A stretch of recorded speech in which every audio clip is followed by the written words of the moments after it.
sans appel.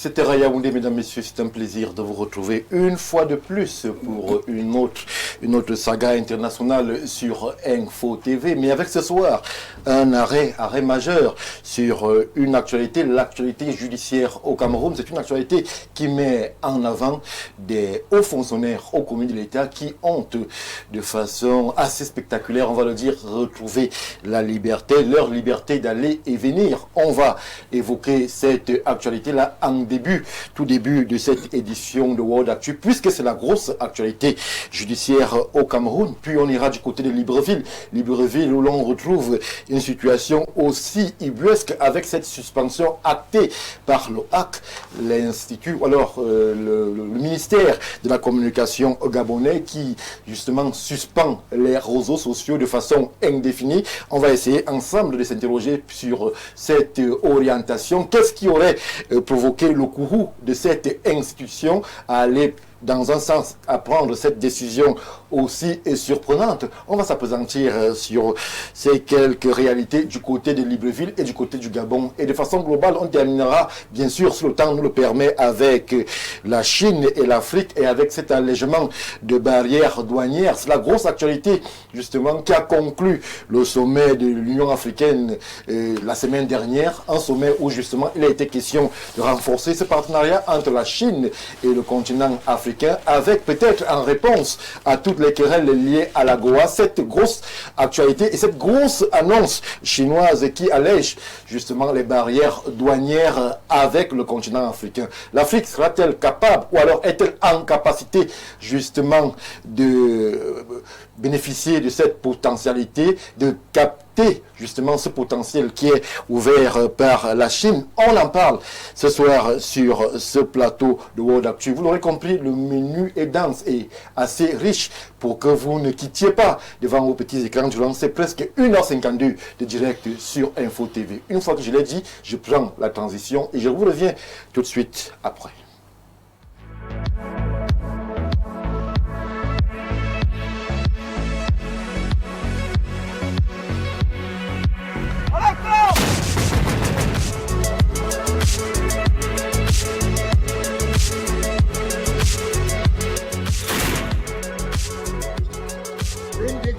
Sans appel. Retour sur le plateau de World Actu, justement pour nous accompagner sur ces actualités aussi denses que diverses.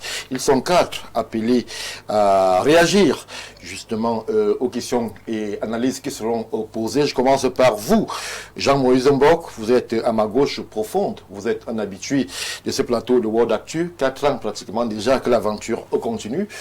Bonsoir et bienvenue. Bonsoir Stéphane, bonsoir à mes co-discutants que vous allez présenter tout à l'heure. Bonsoir à toutes les équipes techniques, notamment au top management. J'ai envie ici de crier sur la tête de tous les Camerounais pour la simple question des feux de signalisation. Je ne sais pas si vous l'avez remarqué, c'est comme si tout le monde a choisi de suivre les motomènes têtus, rebelles et complètement confus. Quand le feu est vert, tout le monde passe. Quand le feu est orange, tout le monde passe. Quand le feu est rouge, tout le monde passe. Ça commence à bien faire. Oui. Et il faut que ça s'arrête. Quand le feu est orange ou rouge, les piétons doivent s'arrêter. On a l'impression que c'est une victime qui s'exprime. Victime de à plusieurs reprises. Alors vous criez même les gens, et les gens vous montrent le passage clouté. Le passage clouté n'est pas une priorité sur les feux. Quand le feu est orange ou rouge, vous vous arrêtez. Oui. Le passage clouté ne justifie pas que, parce que c'est le passage clouté, le feu est vert, je dois traverser. Que les gens arrêtent un peu le désordre dans ce pays. Merci. C'est très énervant. Merci pour justement le coup de gueule. Jean-Moïse, je me tourne vers ma droite profonde avec vous, M. Émile Aboundo. Les questions des relations internationales, on en parlera sur ce plateau. Non, aucun secret pour vous. Bonsoir et bienvenue. Merci Stéphane, bonsoir tous nos millions de téléspectateurs. Je voudrais dire que chaque fois qu'on fait de la télévision avec vous, c'est un plaisir, mais lorsqu'on est invité à Info TV, c'est un honneur. Mais il est des télévisions qui font dans le divertissement, mais il en est d'autres qui font dans la formation et dans l'instruction. D'ailleurs, Montaigne le disait, instruire, c'est former le jugement.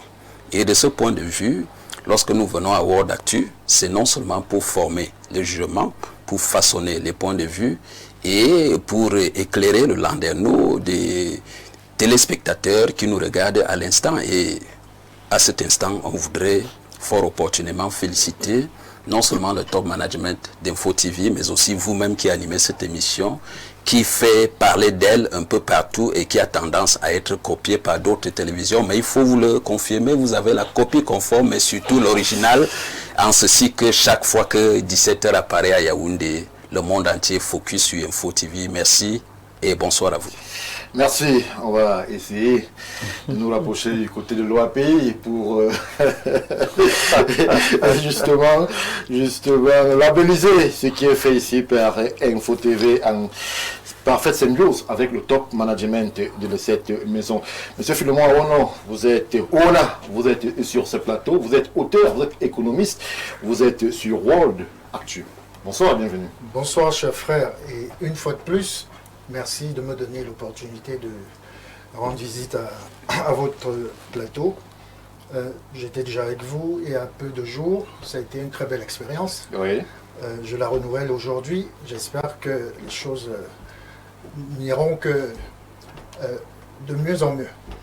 Alors, juste, je profite aussi de l'occasion, comme vous me passez la parole et que vous me permettez de me présenter, je voudrais signaler pour la thématique à laquelle vous avez fait allusion dans l'entame de l'émission, vous avez signalé la libération de deux dignes fils et camps. De deux dignes fils et camps. Et la principale raison pour laquelle je suis sur ce plateau, c'est parler de cette thématique-là. De manière bien précise, c'est dans le cadre d'un livre que je souhaiterais présenter plus en détail, mais si le temps nous le permet, j'essaierai de le faire. Donc les deux frères et camps qui ont été libérés, je voudrais dire que d'après ce que j'ai compris, ce sont deux personnalités qui ont été... Alors, monsieur Ouna, oui. Permettez que je termine, j'achève d'abord l'exercice. Je sens que vous avez énormément de choses à dire sur la question. On va vous laisser le temps de bien fixer les idées. Peut-être c'est l'émotion qui vous anime, puisque c'est un événement qui fait abondamment réagir. Rassurez-vous, on a tout le temps pour évoquer cette libération. C'est vrai que en certaines familles, c'est un moment de fête. Et monsieur Assiga, on a l'impression justement que Emmanuel Gérard Ndondon qui réapparaît comme ça devant sa femme et ses enfants revient de loin. Merci Stéphane pour l'invitation, merci pour la parole donnée, merci à mes frères co-panélistes de ce soir. Oui. Je ne saurais déroger effectivement à la règle qui voudrait que nous saluions nos millions de téléspectateurs ainsi que tous ceux qui nous accompagnent, que ce soit du côté technique ou encore du côté de la hiérarchie. Et lorsque, de façon brillante, l'aîné Abondo a eu déjà à présenter effectivement la grande maison qui nous accueille, j'ai dit à ma modeste personne, il m'est difficile de redire encore un peu plus parce qu'il a franchement tout dit. A tout dit à ce qui concerne cette maison. C'est un plaisir. Je ne peux que m'aligner et souscrire effectivement à tout ce qu'il a dit. Donc merci beaucoup pour l'invitation. Maintenant, s'il fallait revenir sur l'actualité qui défend... Permettez que je vous introduise. Non. Merci. Merci de vous exprimer sur cette question. C'est vrai qu'on comprend que l'actualité judiciaire au Cameroun s'impose à nous. C'est de façon spéciale que nous allons donc évoquer justement en introduction de ce plateau, cette libération. Jules Roger Belinga, ex-directeur général de la Société immobilière du Cameroun, est désormais libre, la SIC pour justement son nom, et Emmanuel Gérard Ndondon, qui autrefois faisait les choux gras de la presse par justement sa présence fort médiatique du côté du FECOM, lui aussi a retrouvé la liberté. C'est une actualité qui s'impose à nous et nous allons donc de façon particulière nous arrêter un moment et essayer ensemble justement de revenir sur les motivations qui peuvent être celles de cette libération, mais surtout justement l'opération raison qui a conduit à leur libération, puisque nous sommes, Jean-Moïse Mbok, c'est pas un secret, dans le cadre de l'opération Épervier, et c'est justement dans les prémices de cette opération-là que ces deux personnalités avaient été justement privées de liberté. 20 ans pour l'un, Jules Roger Bellinga, et 25 ans pour Emmanuel Gérard Ondondong. Aujourd'hui, ils sont libres. Alors, ça va dans tous les sens, chacun a son mot à dire. Comment est-ce que vous, l'acteur politique, désormais, vous lisez cette libération spectaculaire de ces deux ex-hauts commis de l'État? Écoutez, en l'absence difficilement acceptable d'une communication autour de cette libération, parce que les pouvoirs publics qui les libèrent devraient dire aux Camerounais pourquoi ils les libèrent, dans quelles conditions ils les libèrent, est-ce qu'il y avait effectivement un délit, est-ce que le corps du délit a été restitué, tellement de questions qui non seulement restent en suspens, mais créent donc des sentiments variés selon l'attitude et la posture que nous avons dans la nation. Si vous questionnez l'analyste politique, je vous dirais tout simplement que c'est une attitude de charme. Une attitude de charme parce qu'il faut séduire une communauté qui a quand même grogné pendant la dernière élection présidentielle. Alors, Jean-Maurice Mbok, on va préciser à l'attention de notre réalisation qu'il s'agit bien de Jules Roger Bellinga, pas Gilles. Il faut être précis en ces jours très sensibles. C'est Jules Roger Bellinga, ex-directeur général de la CIT, et Emmanuel Gérard Ondondong. Pour des questions de santé et d'esthétique en télévision, on a juste conservé le Emmanuel. Donc c'est Jules Roger Bellinga et Emmanuel Gérard Ondondong qui sont libres. Merci pour la réalisation. Tout à fait. Donc il y a un volet séduction envers une communauté qui aujourd'hui de plus en plus non seulement dit son ressentiment mais vit des moments difficiles, oui, avec l'assassinat de l'autre dame, la dame Etoudi qui a été assassinée. La communauté étant, oui, ça veut dire qu'il y a une séduction autour de la communauté Écan parce qu'elle se plaint que pendant cette opération Épervier, c'est la grande perdante. Oui. C'est-à-dire que si vous faites le total des personnalités qui avaient été arrêtées, la communauté est la plus grande victime de ces arrestations.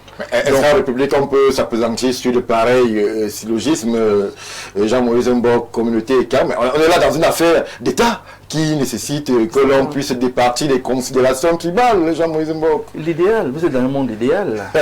L'idéal est qu'on se départisse de cela. Ce serait l'idéal, c'est ce qu'on appelle de tous nos voeux. Mais il y a une réalité intra-Cameroun que nous devons prendre en compte aujourd'hui parce que il est devenu impossible de s'en passer. Il faut au moins embrasser la situation, mais maintenant la traiter, et je pense que c'est peut-être dans cet esprit que les pouvoirs publics sont, de traiter la question et rappeler à tout le monde qu'il n'y a pas une communauté qui est en dessous des autres ou qui est au-dessus des autres. Et il y a ce côté, en tant qu'analyste politique, que moi j'aperçois, il y a une envie de calmer une communauté qui pleure, qui a une difficulté, qui a mal, et là rassurer que vous n'êtes pas les parents pauvres de la nation Cameroun. Donc il y a ce volet séduction d'une communauté. De l'autre côté, il y a le volet, pour ma part, une gestion assez complexe de l'opération Épervier. Parce qu'on arrête les gens, on fait un grand ramdam, on fait un grand boucan, on leur donne ou alors attribue des détournements, des sommes faramineuses. On parlait de 30 milliards. On parlait de milliards. Des sommes incroyables. Et puis finalement, on était dans la cacophonie entre le détournement et bref, il y a eu telle faute de gestion, tellement de choses qui ont été dites. Mais vous voyez qu'on a communiqué à un moment donné et on s'est arrêté. Oui. Et puis, silence total, après, paf, ils sont libérés. Les familles vont être contentes, les amis vont être contents, mais le Camerounais lambda que je suis se demande qu'est-ce qui s'est passé? Comment ça s'est passé? Pourquoi maintenant? Quel est l'intérêt? Est-ce que ce n'est pas une autre envie de créer une affaire dans l'affaire? Ou de séduire une communauté? On a déjà séduit la communauté. Une fois qu'on a séduit la communauté, maintenant on crée l'affaire dans l'affaire. Parce que je pense que le remaniement ne va intervenir qu'après la session de mars. Tout à fait. Entre-temps, il faut occuper l'espace. Et pour occuper l'espace, on fait donc des libérations aussi spectaculaires. Parce que, quand même, le père Ondondon, quand on parle de cet homme, c'est la grande luxure, c'est le grand monsieur. Il a un côté ultra généreux, on est d'accord. C'est le grand monsieur qui s'est toujours occupé des siens. C'est vrai que c'est lui qui a porté à la connaissance publique le FECOM. Voilà. Le FECOM, à un moment là, on a identifié le FECOM à son nom et à sa personne. Effectivement. Là, soit Ondondon, on parlait tout de suite une des femmes de FECOM. Donc aujourd'hui, Stéphane, les gens ne pourront que supputer. Les gens vont aller dans tous les sens, mais il faudrait, et je sors par là, que les pouvoirs publics retiennent que les Camerounais, à un moment donné, ont besoin d'une communication claire, mais de manière très simple, de manière limpide. Parce que si ce n'est pas fait, on vous dira, il y a d'autres écans qui sont enfermés. Pourquoi ils sont encore dans les géoles? Il y a d'autres qui ont mis moins de temps qu'eux. Pourquoi ils y sont encore? D'autres qui ont mis plus de temps qu'eux. Pourquoi ils y sont encore? Pourquoi seulement ces deux-ci? Et pourquoi pas les autres? On peut vous citer d'autres noms. Je n'ai pas envie de les citer ici. Ils les connaissent tous. Ça fera donc de la joie pour la famille. Mais les citoyens que nous sommes continuent de nous poser des questions. L'opération Épervier, finalement, c'est quoi? C'est une structure pour régler les comptes des gens? Ou alors c'est une structure judiciaire qui a une attitude d'ouverture des procédures, de la gestion des procédures et une communication sur les différents délibérés qui peuvent être mis sur la table. Merci Jean-Moïse. Je m'en vais tout de suite requérir l'avis de M. Aboundo sur le plateau, en précisant à ce téléspectateur qui nous interroge et qui dit ceci: bonsoir à tous les panélistes. Je crois avoir appris qu'il y a une troisième personnalité qui a aussi recouvré la liberté ce jour, sauf si l'information est fausse. Merci pour la question. Vous avez adressé la question à la bonne enseigne, mais on va vous rassurer que dans notre rédaction, à date, ce ne sont que ces deux personnalités qui ont déjà été effectivement libérées. Il y a des annonces, mais nous, en médias sérieux, on va considérer que ce qui est déjà existant. Les supputations, on va d'abord les laisser et on va donner la parole à M. Aboundo pour sa première grille d'analyse, une fois que Emmanuel Gérard Ondondon et M. Jules Roger Bellinga sont désormais libres. On a vu avec le concours de réalisation quelques séquences familiales où justement M. Ondondon est accueilli quasiment en héros par les siens. Ben écoutez, c'est pratiquement le retour de l'enfant prodige de part et d'autre. Je voudrais dire que en 2002, entre 2002 et 2004, l'opération Épervier était pratiquement à son apothéose et il était question de mettre en marche cette batterie qui était là pour réguler le fonctionnement de l'État. Oui. Et à un moment donné, pendant que certains prétendaient que c'était une opération à tête chercheuse, d'autres ont supposé que c'était une opération qui avait pour objectif réellement d'assainir le fonctionnement de l'État. Oui. Mais que n'a-t-on pas vu? C'est-à-dire que le docteur Jean-Moïse Mbok l'a dit tout à l'heure, on a vu un peu comme un acharnement sur, on ne va pas dire une tribu, mais nous parlons ici des écans. Oui. Et ces écans, aussi vrai, il y a un mode administratif qui ne fait l'ombre d'aucun doute au Cameroun qu'on appelle l'équilibre régional. Et lorsque on menait dans cette opération, il était question aussi d'appliquer, ne serait-ce que de façon formelle, le principe de l'équilibre régional. Mais ce que réellement et concrètement était supputé. Et lorsqu'on fait donc le ratio, on s'est rendu compte qu'en fait, il y aurait probablement assez de camps que plus que les ressortissants de d'autres, on va dire, d'autres replis identitaires.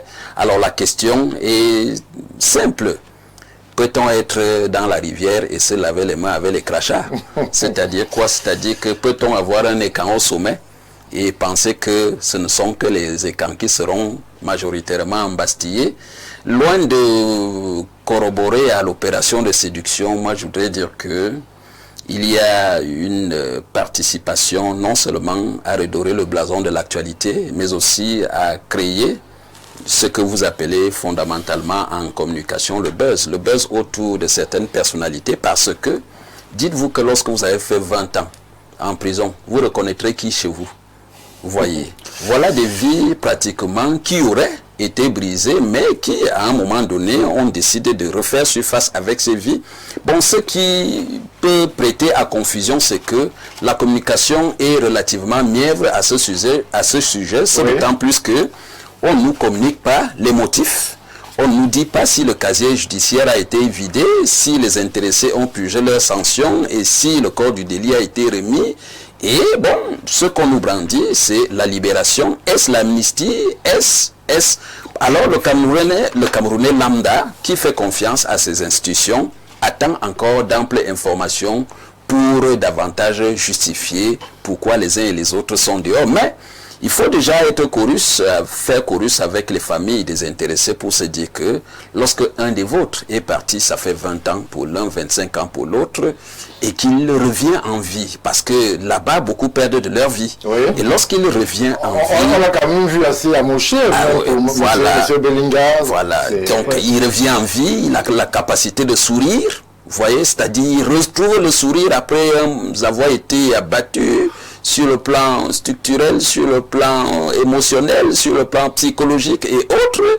N'oubliez pas que c'est pratiquement des générations et des ambitions qui ont été, on va dire, broyées, balkanisées, mais aussi au regard de ce que la justice nous présentait, c'est aussi le destin de beaucoup de Camerounais.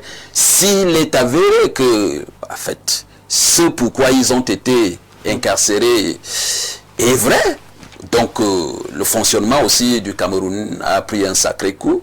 Donc on devrait se dire que on reste soif d'un certain nombre de détails, soif d'un certain nombre, on reste dans la soif d'un certain nombre d'informations pour d'abord redorer le blason de la justice camerounaise, oui, qui sait pouvoir communiquer en temps opportun, et certainement aussi pour redorer le blason de nos administrateurs, de nos dirigeants, qui savent pouvoir prendre de bonnes décisions en temps opportun, mais aussi la population camerounaise qui a fait confiance lors des dernières élections à son président, qui fort opportunément attendra aussi des justifications, parce que lorsqu'on décide de blanchir quelqu'un, il faut absolument le blanchir. Et s'il faut le blanchir... Et comme lorsqu'on l'arrête, on justifie. Oui, on justifie l'arrestation. Donc, vous voyez, ces deux événements diamétralement opposés, arrestation, libération. Et certainement, le temps que ça a mis, c'est 20 ans, c'est pas 20 jours, encore moins 20 heures. Donc, il faut bien communiquer tout autour pour que le Camerounais lambda sache que si jamais il manipule la fortune publique, ouais, il sera exposé à ceci plutôt que cela, ou alors il sera libéré après un certain nombre de temps, ou alors, si jamais on est interpellé pour quelque besoin que ce soit, s'il n'y a pas de preuves, certainement on aura une libération adéquate et en temps réel. Donc, on a soif de cette communication-là qui nous amène à justifier mort et géométrico pourquoi nos dignes fils Ekan et les représentants Ekan sont désormais libres, mais nous nous satisfaisons de leur liberté et nous sommes chorus avec leur famille que mieux vaut tard que jamais. Chaque fois que on a été embastillé et qu'on peut vous recouvrer dans vos droits, on rend grâce. On a vu beaucoup de part et d'autre, beaucoup de familles célébrer des messes écuméniques pour rendre grâce du retour de l'enfant prodige, oui, et de se dire que Dieu sait pouvoir faire grâce à ses dignes fils si jamais on se rend compte que le mal a été soit purgé ou alors lavé. Il sait pouvoir pardonner les siens. Et de ce point de vue, je crois que les familles désintéressées, s'il n'y a pas eu de négociations souterraines, parce que nous sommes là devant un événement qui nous permet de communiquer, mais nous ne savons pas quelles sont les initiatives que les familles ont initiées de façon souterraine. Alors s'il y a eu des démarches et que le président, la haute hiérarchie, je le dirais ainsi, a corroboré, alors certainement, ce qu'on dit, c'est merci. Et on dit fort opportunément, celui qui dit merci en redemande. Donc pour dire que si un regard apaisant a été adressé à ces deux dignes fils Ekan, nous souhaiterions davantage que ce regard aussi paisible, magnanime et apaisant soit adressé aux autres dignes fils Ekan qui feront davantage aussi célébrer leur famille. Merci, Monsieur Abondo. Justement, vous avez abondamment évoqué justement ce peuple Ekan. Là, on a sur le plateau Monsieur Philemon Rona qui, lui, a écrit sur justement cette tribu, cette race, C'est un peuple. ce peuple, les Ekans, ce peuple Yehudim, c'est justement votre ouvrage qui revient sur le périple, de cette tribu-là. Alors aujourd'hui qu'on a cette annonce qui met en avant 2 fils Ekans, est-ce qu'on peut se dire que justice a été rendue dans le parcours justement qui est celui de ces fils Ekans et que peut-être vous relayez aussi de façon sibylline et historique dans l'ouvrage que vous avez? Absolument. Est-ce que justice a été rendue? Je ne saurais me prononcer parce que les affaires judiciaires dans ce pays c'est compliqué. C'est très compliqué à prendre, ou alors s'il faut s'en saisir, il faut le faire avec des pincettes. Donc je préfère ne pas m'appesantir là-dessus. Tout simplement relever un fait essentiel. Allez-y. Lorsque quelqu'un recouvre la liberté, je ne pense pas qu'il y ait quelque chose qui soit... C'est comme si vous sortez de la mort. Parce que emprisonner quelqu'un, Oui. c'est carrément lui enlever ce qu'il a de plus cher. Là, on voit M. Bellinga complètement amoché et il est Absolument. que l'ombre de lui-même. Absolument. On vous enlève votre liberté. Est-ce que cela a été justifié? Est-ce que cela a été monté de toutes pièces? Est-ce que... Peu importe. Lorsqu'on vous enlève votre liberté, cher Stéphane, croyez-moi, j'en ai jamais fait l'expérience, mais je sais... Et vous ne pouvez le souhaiter à personne. Je ne le souhaite à personne, mais je sais que ce n'est pas une expérience facile. Ceci étant dit, étant donné qu'il s'agit de deux fils Ekans, Oui. et que je voudrais dire un ou deux mots sur l'ouvrage que j'ai produit. L'arrivée des Ekans dans la région équatoriale de l'Afrique, c'est une arrivée qui s'est faite à la suite de migrations qui ont eu lieu durant, pas des centenaires, mais des millénaires. Oui. Parce que d'où vient le peuple Ekan?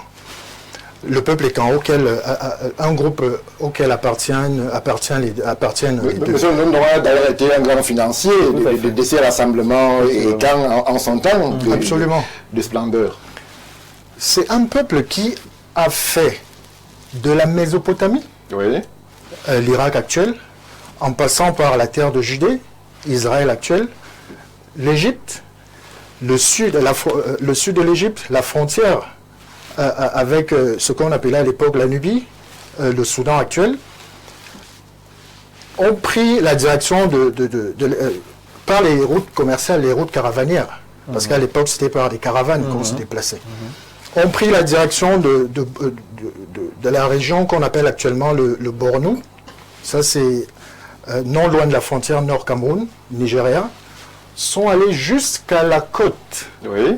atlantique de ce qu'on appelait à l'époque la Guinée. Parce que si vous entendez parler de la Guinée-Conakry, Guinée-Bissau, Guinée équatoriale, à l'époque, toute cette bande, c'était la Guinée.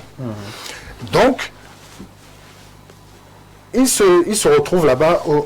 On peut aller dans les détails si vous me relancez, mais je fais vite parce que cette actualité brûlante, Oui, on va y revenir. Mais toujours est-il dit que je dois présenter le background de ce peuple dont on parle à chaque fois. Les Ekans, c'est qui? D'où viennent-ils? On n'entend parler que récemment. Avant, on n'en a jamais entendu parler. Mais de qui s'agit-il? Et si on sait même de qui s'agit-il, comment ont-ils fait pour arriver là?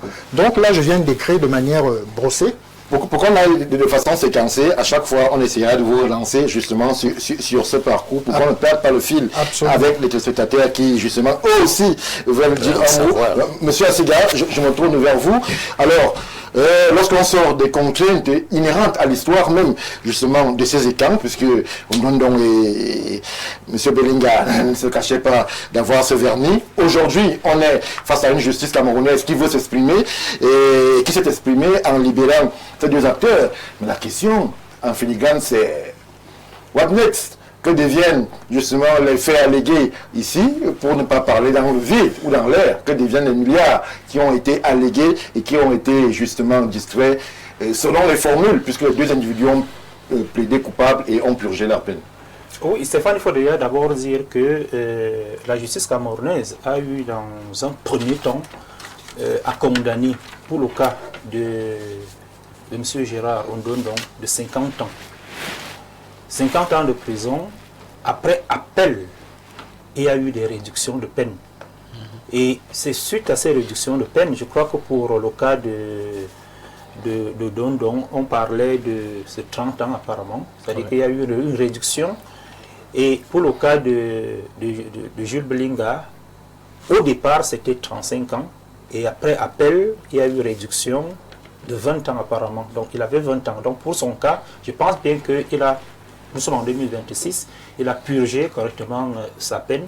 Et pour Ondondong, il y a un gap de 10 ans qui peut être querellé. Et maintenant, en ce qui concerne la question que vous posez, nous tous nous savons qu'en 2022, la société de créance, de recouvrement et de créance du Cameroun a eu à procéder à la saisie des biens immobiliers de... Ça a été d'ailleurs un crève-cœur pour les familles. On a vu les biens de M.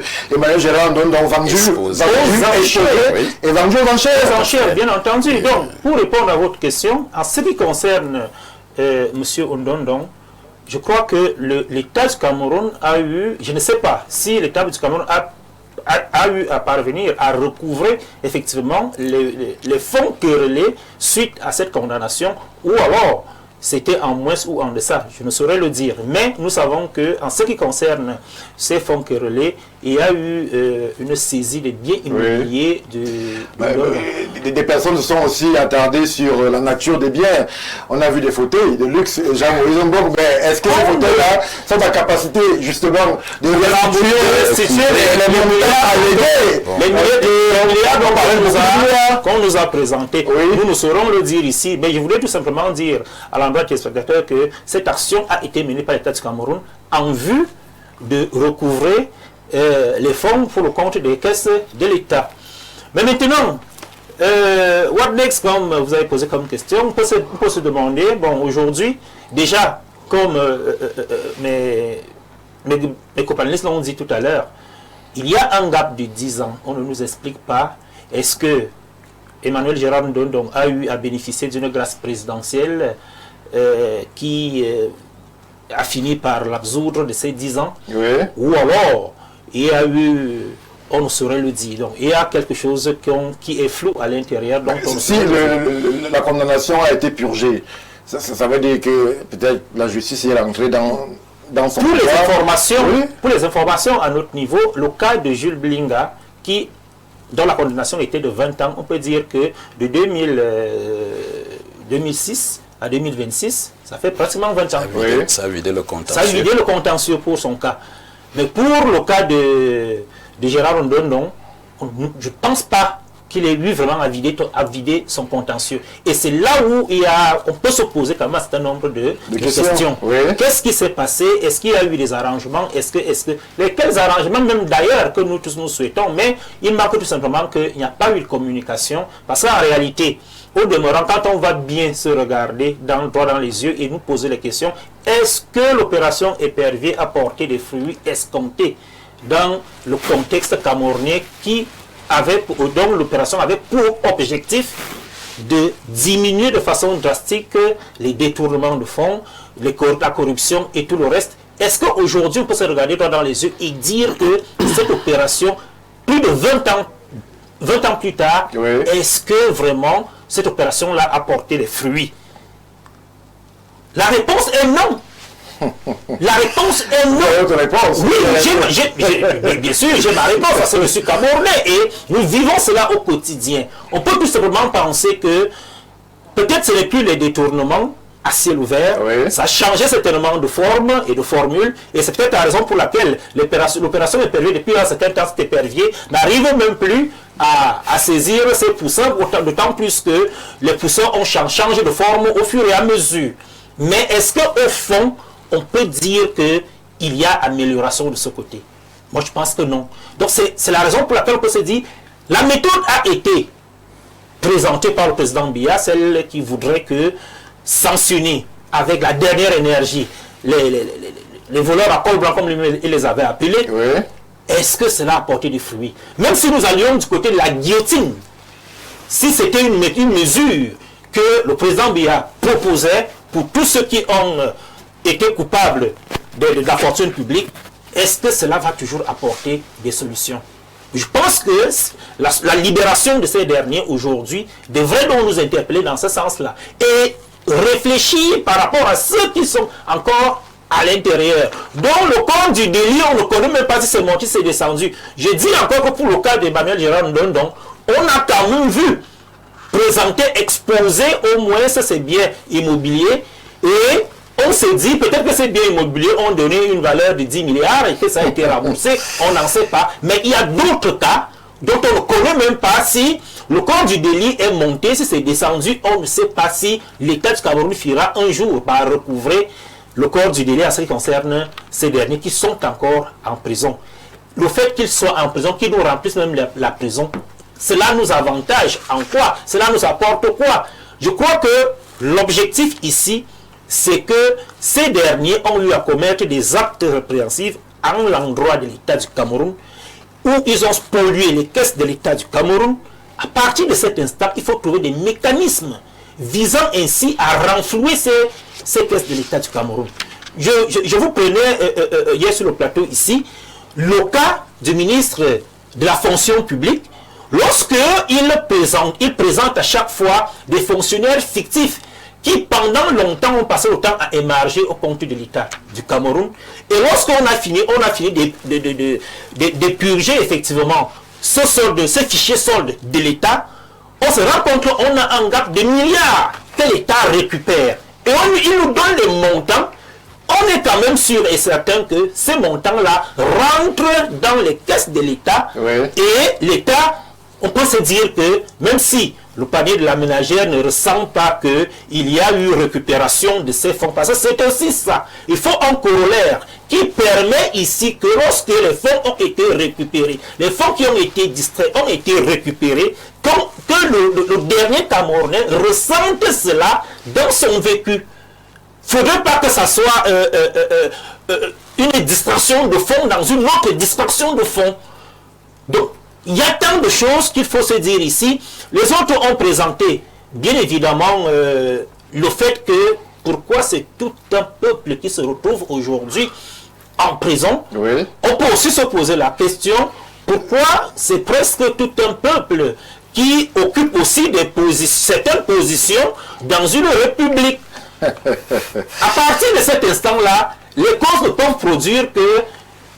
Les effets peuvent produire que les mêmes effets. Merci, monsieur Assedia. Pour ma part, je pense qu'il faut réfléchir plutôt à comment rentabiliser davantage cette opération afin que les caisses de l'État soient davantage renflouées en récupérant ces argents, que ce soit les argents qui sont allés, qui ont été gardés dans les comptes à l'étranger. Il faut trouver des mécanismes pour récupérer, pour faire rapatrier ces fonds. Merci. Vous ne vous trompez pas, vous êtes sur Info TV, c'est World Actu. Actualité, justement, oblige, puisqu'elle nous impose ce focus sur ce moment de la vie publique au Cameroun, ce moment assez particulier où l'on voit d'ex-hauts commis de l'État recouvrer la liberté. Ça n'arrive pas tous les jours, Jean-Moïse Mbok. Lorsque l'on sait justement qu'au départ, cette opération épervier avait été décriée comme un instrument ou alors une opération d'épuration politique, le volet économique avait quelque peu été écarté. Aujourd'hui, avec le recul, pensez-vous que ceux qui avaient pensé et imaginé qu'elle servait au régime en place à épurer, permettez-moi l'expression, ou alors à éliminer et écarter de façon précise quelques adversaires potentiellement devenus redoutables, est-ce que vous pensez qu'on peut dire, sans trop de crainte de se tromper, qu'ils auraient eu raison? Peut-être, ils ont eu tort. Je vais peut-être commencer par présenter une fois de plus les condoléances à la famille du feu professeur Gervais Mendozé. Oui, à mon temps aussi. On parlait de mort, tout à fait. Il y en est mort. Oui. Vous voyez qu'il y a des familles qui dansent, il y en a qui se disent, mon Dieu, ça aurait pu être le C'est vrai que le décès du professeur avait beaucoup ému les conditions dans lesquelles il était... Lui, il n'était même pas sorti de prison, il était sorti pour faire des soins. Son état, il s'est vraiment assuré. Alors, quand on revient à l'opération Épervier, franchement, c'était une méchanceté de créer cette opération sous cette forme-là. Méchanceté parce qu'il y avait tout de suite, et c'était tellement évident, Oui. une envie d'humilier, une envie de rabaisser.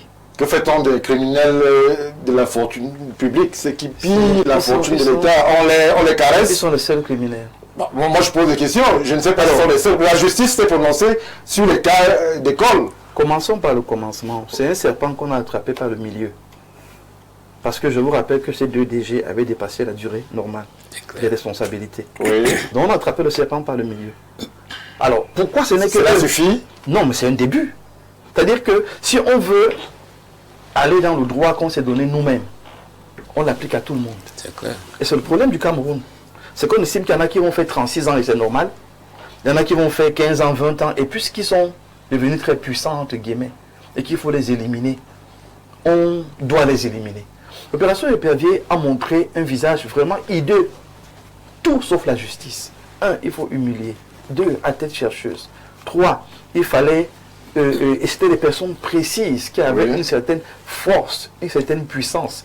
Est-ce que ces personnes étaient devenues des problèmes pour le régime? Je n'en sais rien. Est-ce que ces personnes étaient devenues des financiers, d'autres choses? On n'en sait rien. Mais toujours est-il que, notamment, Ngongo était financièrement assis, Oui. très puissant dans sa dynamique et sa capacité à réunir, à rassembler, à fédérer autour de sa personne.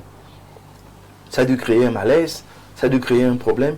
Mais pourquoi aller créer une opération comme l'opération Épervier? Dire aux Camerounais que non, la fortune publique a été embastillée et il faut qu'on récupère. Nous donner l'impression que c'est pour nous qu'on fait ce travail, mais au fond, on se rend compte que ce n'était pas fondamentalement pour nous. M. Siga le disait, quelle a été l'incidence de ce qu'on a recouvré, si jamais on a recouvré quelque chose sur la gestion des ordures ménagères? Quelle a été l'incidence sur la construction des routes? C'est vrai que c'est une adéquation entre les chiffres et les résultats Très bien. est assez vertigineuse. Lorsqu'on évoque des centaines de milliards et que Des routes non achevées. on se retrouve avec des enjeux dans la cité capitale, avec des routes non achevées, avec Parce que quand une eau jaune, ça pose problème. Quand on parle du palais de la ménagère, moi je dis qu'il est gentil, il va même très loin. Prenons des trucs d'une certaine envergure où tout le monde peut Tout à fait. quand même comprendre. On a créé un tribunal spécial, Oui, TCS. Donc, qui devrait avoir une attitude spéciale. Avec donc assorti à cela une communication spéciale. Officiel. Mais comme on aime l'opacité, on aime le mythe. On crée donc une sorte C'est quand même dont vous d'enfumage. parlez comme ça. Bien dans sûr. mon- Écoutez. On crée une sorte d'enfumage où on donne l'impression que ceux qui dirigent le TCS sont des esprits qu'il ne faut pas particulièrement rencontrer. Parce qu'ils sont hyper puissants, Des extras. hyper dangereux, c'est des extraterrestres. Pourtant, je continue de dire que tous ceux qui nous gouvernent sont nos serviteurs. Et qui devraient avoir l'humilité de nous rendre compte. Aujourd'hui, Je connais dans une tribune, il y a un communicant d'une formation politique qui a eu à vous répondre, Jean-Moïse Mbok. Bref, c'est pas le débat. non, c'est son problème. Chacun assume ce qu'il dit. Mais je dis que ceux qui nous gouvernent sont censés être nos serviteurs. Et ils devraient vraiment, pour le cas du TCS, nous rendre compte. Oui. Parce que c'est notre argent qu'on est censé récupérer là-bas. Il y a combien de procès aujourd'hui au TCS? Il y a combien de procédures qui ont abouti et qui sont encore pendantes? Et il y a combien de fonds qui ont été récupérés et qui n'ont pas encore été récupérés? Demandez ça. Est-ce que c'est trop demander à ce niveau, bien organisée? On dit qu'il y a des recouvrements qui sont faits par la structure en charge, SRC, je crois. Oui, la SRC, oui, la SRC, elle a un pan. Dans bien qu'elle m'a recouvert quelque chose, Elle elle ne fait pas beaucoup de communication. La SRC récupère ce qu'on lui instruit, Oui. le dossier qu'on lui donne. Tout à fait. Mais elle n'est pas la seule structure habilitée à récupérer de l'argent, en tout cas de cette nature. Tout à fait. Parce que le corps de délit est d'abord mis sous scellé. Quand il est récupéré, il est d'abord mis sous scellé. Il faut qu'il y ait des constatations, qu'il y ait des vérifications, qu'il y ait des compensations. Donc, ce n'est pas trop évident qu'on le donne à une structure comme la SRC. Oui. Donc, le TCS lui-même a des comptes où l'argent qui est retourné va. Parce qu'eux-mêmes ont besoin de traçabilité, d'explications et de justificatifs. Je dis donc qu'avec toutes les informations qu'ils ont, qu'est-ce qui leur coûte? Même une fois seulement l'année, il dit aux Camerounais que le chef de l'État avait annoncé On a que c'était recouvert fini, le désordre, fini, ceci. Alors, entre-temps, voilà ce qu'on a fait, voilà ce qu'on a traité, voilà ce qu'on a recouvré, voilà. On ne nous rend pas compte à ce niveau. On entretient l'opacité. On arrive au niveau des DG qui sont en poste depuis Mathusalem. On ne parle que de ce qui énerve, de ceux à qui on veut faire des problèmes. Mais maintenant, on ne parle même pas de... En fait, c'est quand on fait les statistiques que vous dites que, ah tiens, donc telle structure existe, ce DG-là existe parce qu'on a choisi, une fois de plus, l'opacité dans la gestion des choses qui nous concernent directement. Voici donc un cas qu'on met sur la table. C'est des écrans, puisqu'on parle des écrans. Oui. Ils ont certainement, il y a eu forcément une diplomatie de couloir quelque part pour qu'ils soient libérés. Le TCS ne parle pas. Le gouvernement ne parle pas. Pourquoi l'actualité toute fraîche. Pourquoi même les avocats? Non, laissons les deux là. Laissons les deux là. Quelqu'un m'a dit que c'est eux qui gouvernent. Donc comme ils gouvernent, ils font ce qu'ils veulent. Moi, je ne parle pas trop d'eux. Je parle donc de l'avocat, des avocats, de ces personnalités. Oui. Pourquoi même ceux-là ne nous respectent pas? Peut-être le deal voudrait qu'on ne parle pas beaucoup. Bon, vous voyez qu'une fois de plus, on devient à l'opacité. Donc, toujours est-il que nous pensons très humblement que les fondations, les bases de Poisson Épervier ont été faussées. Mon frère assez gentil de dire que les poussins dévient. L'épervier a pris de l'âge. L'épervier a pris du poids. Non, il a pris du poids, il pèse. Il est devenu l'albatros. Il est devenu l'albatros, il a pris trop de poids. Et ses serres même sont déjà émoussées. Il va encore attraper qui? Donc on nous laisse l'affaire des Tout ce perviers qu'il là. attrape glisse. Ça glisse, qu'on laisse l'affaire des perviers là. Parce qu'il y a des gens que si les PV est encore épais, ce n'est pas Dieu aujourd'hui. Qu'on nous laisse ça. Donc aujourd'hui, on ne cherche pas la justice au Cameroun. Aujourd'hui, on cherche à régler les comptes à X ou à Y. Mais nous disons ici, à une émission sérieuse comme celle-ci, que ceux qui nous gouvernent doivent comprendre que les Camerounais aujourd'hui se posent davantage de questions sur la façon dont ils sont gouvernés et ne demandent que quelques explications. Je rappelle, Stéphane, que le chef de l'État peut décider d'autorité, parce que la Constitution lui permet de libérer, d'élargir un citoyen pour une raison ou une autre.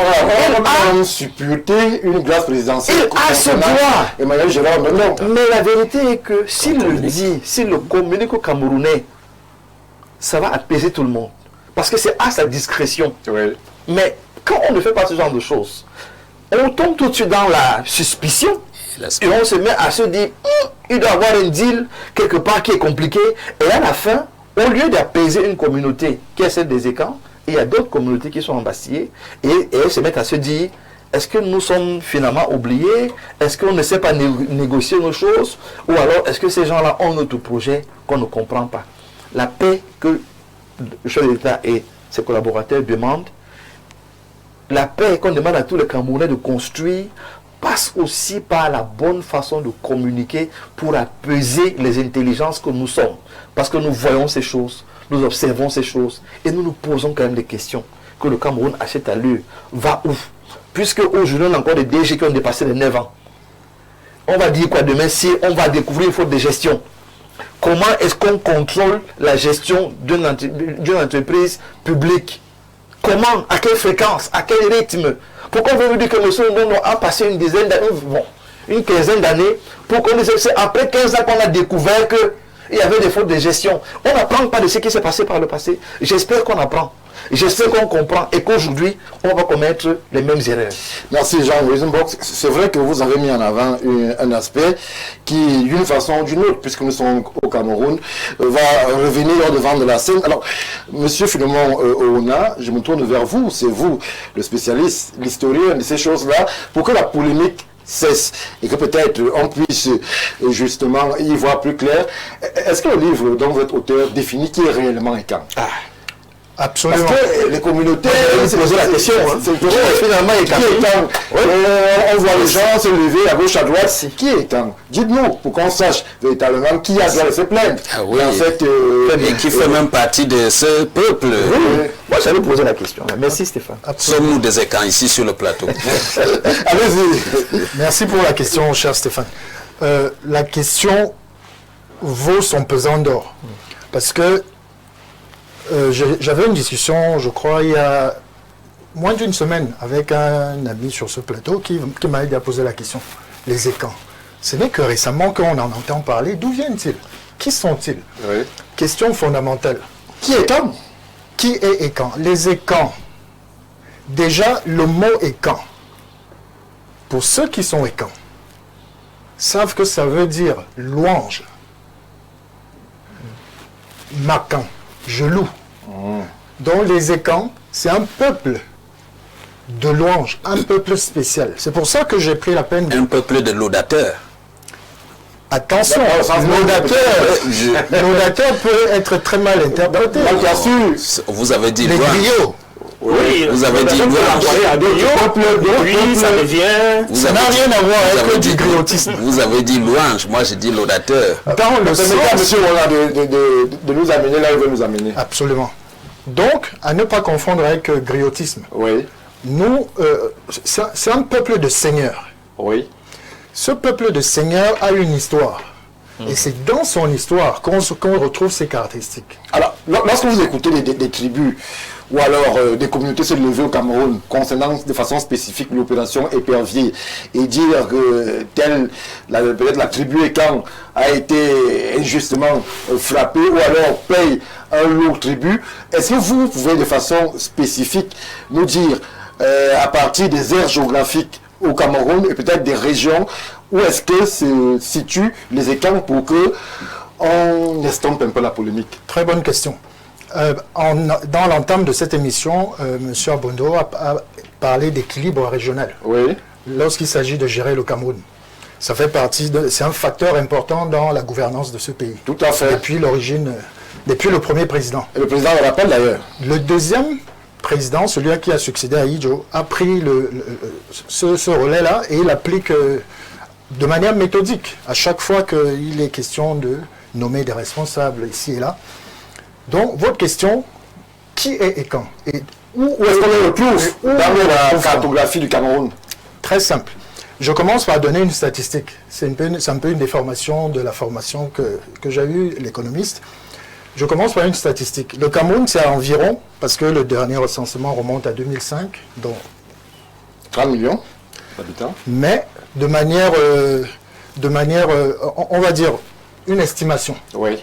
assez juste peut nous situer à 30 millions. Je pense que l'Institut national de la statistique parle de 28 millions. OK. Sur les 30 millions, on va prendre le chiffre 30 millions. Les Ekans, c'est-à-dire la famille Fan, Oui. qui est à cheval entre le Cameroun, le Gabon, Guinée la Guinée équatoriale, la famille Boulou et la grande famille Beti. Ces trois familles-là sont le socle du groupe ou du peuple Ekan. Oui. Ils représentent, je parlais de statistiques tout à l'heure, 20 à 21%. Si vous avez 10 Camerounais, d'après les statistiques, 2 sont Ekan. Oui. Alors, lorsqu'on parle de gouvernance, et on dit qu'en gouvernance, et dans la gouvernance, on a besoin des outils de gestion pour gouverner. Et l'un des outils de gestion, c'est la statistique. On prend donc, et pour appliquer la méthode, ou bien le concept de l'équilibre Régional. l'équilibre régional, on se dit donc, OK, si le chef qui est aux affaires est lui-même, Et quand il ne va quand même pas composer avec tout le monde, sauf la majorité statistique. Oui. Donc, cette majorité statistique, lorsque elle arrive dans le pouvoir, on sait que les habitudes de gestion chez nous, il n'y a pas beaucoup, d'ailleurs Dr Mbok faisait la remarque tout à l'heure, il n'y a pas beaucoup de transparence, il n'y a pas beaucoup de rigueur. On vous nomme DG, la loi dit maximum 9 ans, Oui. mais on se retrouve à faire 30 ans. Tout à fait. On prend ses aises et puis... à un On moment a soumis donné- même l'institution à la personne. Il fut un temps, nous on aimait bien appeler l'eau, Kamouate, l'eau, Boufougue. à Voilà, fait. le monsieur avait mis. Voilà. Société Avec les nationale des Etenga du Cameroun. C'était ça le nom de la SNEC. Voilà. Ça fait rire, mais bon. Mais c'est la réalité. Je voulais tout dire. C'est notre histoire. C'est triste, mais c'est la réalité. Qu'est-ce que cela nous peut provoquer comme réaction chez nous, sur un tableau, sur un plateau de gens intelligents comme nous, auxquels nous participons là. On doit dire une chose essentielle. Gouverner un pays, c'est une affaire sérieuse. Oui. On gouverne un pays avec une méthode. On gouverne un pays avec des équipes de gens qu'on a sélectionnés demain. Il y a des services secrets dont l'un des rôles est de faire ce travail. On gouverne aussi un pays avec une vision. Si on gouverne un pays sans vision, bon, parce qu'on a des amis, on doit distribuer des postes. Il y a eu des élections qui viennent d'avoir lieu. On attend un gouvernement. Tout le monde passe un coup de fil dans l'entourage du chef pour voir s'il y a moyen d'avoir sa place. Si on ne met pas du sérieux là-dedans, on va faire 5 ans. Un mandat au Cameroun, c'est 7 ans. On va faire 7 ans et on va se retrouver sans résultat concret. Parce qu'on aura mis dans son équipe, pour gouverner le pays, des gens qui, non seulement ne savent pas quelle est votre vision, oui, c'est écrit dans la stratégie nationale, la stratégie nationale de développement. Okay. Là, c'est l'outil du gouvernement pour gérer le pays, le faire sortir du sous-développement. Enfin, ils disent atteindre l'émergence. Donc, il y a on saupoudre tout ça de quelques artifices. Je ne sais pas si c'est pour plaire à l'international ou si c'est juste pour gagner du temps, mais tout ça nous fait comprendre une chose. On a une actualité comme celle-ci. Oui. On indexe 2 écrans. Tout à fait. Mais je peux vous garantir que ceux qui s'amusent avec la fortune publique dans ce pays, ce n'est pas que les 20% de la population qui compose la nation camerounaise. On peut... Ils sont partout. Ils viennent de partout, du nord, du sud, de l'est à l'ouest, mais on doit quand même insister sur un fait. Lorsqu'on a un pays, il faut, et qu'on est aux responsabilités, il faut un minimum de sérieux. Je sais qu'ils sont sérieux, ceux qui sont au pouvoir, mais ce sérieux-là ne se vit pas sur les questions essentielles. Est-ce que les bastions est quand? Nous, on veut les tribus qui sont dans les écarts. Voilà. S'il vous plaît, mais ça va m'aider, moi. L'historien nous a il a dit Fambeti plus Boulou. Il a dit frontière, donc Ntoumou, le Boulou. Fambeti plus... Ça, c'est dans le cadre du Cameroun. Oui. Parce que les écarts, on les retrouve à Sao Tomé et Principe, les écarts. On les retrouve au nord du Congo-Brazzaville. Oui. On les retrouve à la frontière avec la Centrafrique. Oui. Ça, c'est le peuple écan. Mais seulement, vous m'avez posé la question, qui sont-ils et où peut-on les trouver également? Mes frères Bassa ne sont pas écans, mais ce sont des cousins écans. D'accord? Ils sont parentés aux écans. Et je pourrais, si on m'en donne... Pour ceux qui s'inquiètent et ne vous reconnaissent pas, monsieur Ona, que vous êtes au-delà d'économiste, vous êtes aussi historien. Vous êtes auteur. Passionné d'histoire. Passionné d'histoire. C'est merci d'historien, pardon. Tant mieux pour la précision, vous êtes aussi auteur désormais. Absolument. Vous avez, il n'y a pas de débat là-dessus. Votre plume et retracé le parcours des étangs. Les étangs, ce peuple Yehudim, c'est votre ouvrage. Monsieur Assega, non, pas Monsieur Assega, Monsieur Abondo. C'est vrai que tous les étangs ont les mêmes noms. Ça va sans dire. Monsieur Abondo, on est en train de sortir. Mais véritablement, les Camerounais qui se manifestent sur différentes plateformes voudraient qu'on retrouve un peu de sérieux lorsqu'on aborde justement ces questions inhérentes à la gestion de la fortune publique et au management. Monsieur, on a évoqué la vision. Est-ce que vous pensez, avec les dernières sorties du chef de l'État, qui a annoncé une accélération, puisque le constat semble pertinent que l'opération épervier semble être un peu endormie, mais il a annoncé lors de ses récentes communications une revitalisation de cette opération-là. Est-ce que ces libérations peuvent être prémices justement d'autres arrestations? Écoutez Stéphane, vous faites très bien de poser la question, mais je voudrais vous dire que la problématique de l'opération épervier met en relief ce qu'on peut vivre à l'heure actuelle, c'est-à-dire une orientation de la théorie des clivages. Oui. Des clivages au sommet de l'État. Vous voyez, c'est-à-dire quoi? C'est-à-dire que je vous parle des clivages en termes de groupes et de centres d'intérêt qui sont différents des uns des autres, mais qui convergent tous au sommet. Permettez que on fasse une cartographie, Jean-Maurice Mbok, monsieur Ona. Ceux qui sont libérés aujourd'hui, on a le Premier ministre Inoni. C'est vrai que sa position juridique, on ne la connaît pas beaucoup. On a Yves Michel Foto, qui lui aussi est hors du pays. On a aujourd'hui monsieur Belinga, monsieur Ondondon. Il y a les nouveaux. Il y a les nouveaux. Mebengo et compagnie. Mebengo, ils ne sont pas encore libres. Moi, je parle de libres. Ah non, ok. Ceux qui sont libres et qui sont allés à la prison et qui sont sortis. C'est vrai que les formules juridiques entourant leur sortie semblent aujourd'hui un peu floues, je vous le concède, parce qu'on ne sait pas pourquoi, et dans quelles conditions. Monsieur Foto, par exemple, est-ce qu'il est libéré? Le Premier ministre Inoni, qui aujourd'hui est hors du pays, comment est-ce qu'il parle de soins? Il a été libéré. Aujourd'hui, c'est M. Beninga qui retrouve la liberté, M. Ndondo. Monsieur Aboundou, c'est vrai que ça ne fait pas... Vous voyez que votre réponse et votre question est un début de réponse à ma problématique. Oui. Je vous dis, c'est une affaire de clivage. C'est-à-dire qu'aussi vrai qu'on peut appartenir à un groupe plutôt qu'un autre et qu'un groupe veuille régler les comptes à un autre groupe sous le précieux nom du chef de l'État, tous s'affrontent. Vous voyez. Donc, il y a plusieurs... Il se pourrait. Parce qu'il faut pas, si on n'est pas dedans, on ne peut pas affirmer avec certitude ou alors mordicus. Il se pourrait qu'il existerait des groupes et des groupes qui s'affronteraient. Et ces groupes rendent donc l'épervier inefficace. Ils font en sorte que l'épervier devienne l'albatros dont les ailes des géants empêchent même de marcher. Vous voyez.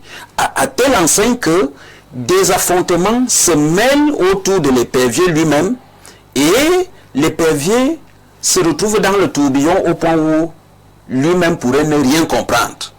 Au point où on se retrouve en train de voir des règlements de compte qui se passent en sourdine, en catimini, même qui donnent lieu à des résultats.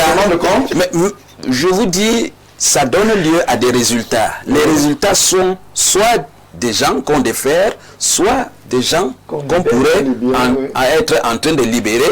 Alors, ce qui pourrait rendre cela tel, c'est la faiblesse de la communication autour de ces affaires. Voilà. Pourquoi? Parce que, aussi vrai que pour plébisciter un candidat, on passe par une élection. Et l'élection, je vous l'ai dit souvent, dans le cas des relations internationales, c'est un événement monstre. Parce qu'il se prépare dans la durée et dans l'espace. Vous voyez. Mais maintenant, une arrestation pour quelqu'un qui a inféodé sur la fortune publique, c'est aussi un événement monstre. Pourquoi? Parce qu'il lui a fallu du temps. Et il a opéré dans une fonction qui lui permet d'avoir la main mise sur un volet large de l'État camerounais. De ce point de vue, il devrait y avoir la même communication qui accompagne soit l'incarcération ou la libération. Vous voyez. Et à ce niveau, on a l'impression qu'à l'heure actuelle, loin de rentrer dans le point de mire des écrans et autres, on a l'impression que certainement, certains seraient entrés pour des motifs soit avérés ou non avérés, et qu'à terme, on a fait ce que le droit international appelle des sanctions humiliantes et dégradantes, c'est-à-dire qu'ils ont subi l'humiliation, ils ont subi la dégradation et autres, et à un moment donné, il faut revenir chercher à peut-être soit apitoyer ou laver l'affront. On se retrouve dans une position où le Camerounais lambda n'arrive pas à comprendre. Mais qu'est-ce qu'il coûterait au gouvernement de communiquer en toute aise et de dire que si telle chose a été faite de telle façon, c'est pour des raisons de ceci ou de cela. Et si telle chose reste à faire ou alors attend encore à faire, c'est parce que ceci plutôt que cela. Mais cette opacité du point de vue communicationnel nous amène aussi à comprendre que le Camerounais lambda serait en attente de beaucoup d'événements, fut-il heureux ou malheureux de la part de ceux qui nous dirigent, surtout du sommet de l'État. Je prends en exemple certainement le remaniement que les Camerounais attendent. Vous connaissez le président Paul Biya lors de son discours aux jeunes, a dit aux jeunes qu'il va leur accorder la primauté dans les directions des grandes entreprises d'État. Donc, tout cela pourrait augurer des analyses qui nous amèneraient à comprendre que si on est en train de plucher le grand dossier épervier, on pourrait bien évidemment se rendre compte que certains mériteraient d'être dehors pendant que d'autres mériteraient d'être dedans et que, en prélude à cette opération, bon, écoutez, certainement le meilleur reste à venir. C'est ce qu'on va dire avec vous, monsieur Nilaboundou. Quelle belle formule, le meilleur reste à venir. C'est ce qu'on pouvait dire, nous ici, en première réaction face justement à cette actualité brûlante, toute brûlante, qui met en scène Gilles Roger Bellinga. L'actualité sur le nom et les prénoms nous ont rattrapés aussi. Et justement, Gérard Ondondon. On va prendre le break et revenir là dans le format normal de World Actu et revenir sur cette suspension de réseaux sociaux du côté du Gabon. On en parle tout de suite.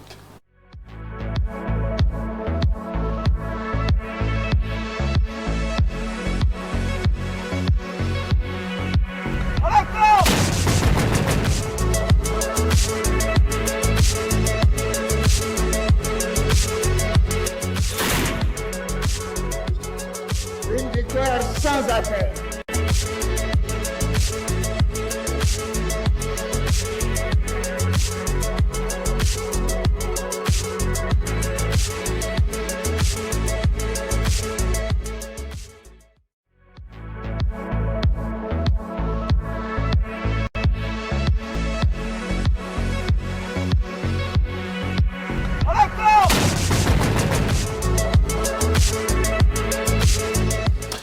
Retour sur le plateau de World Actu, voguons dès à présent vers d'autres cieux, des cieux gabonais pour justement la précision.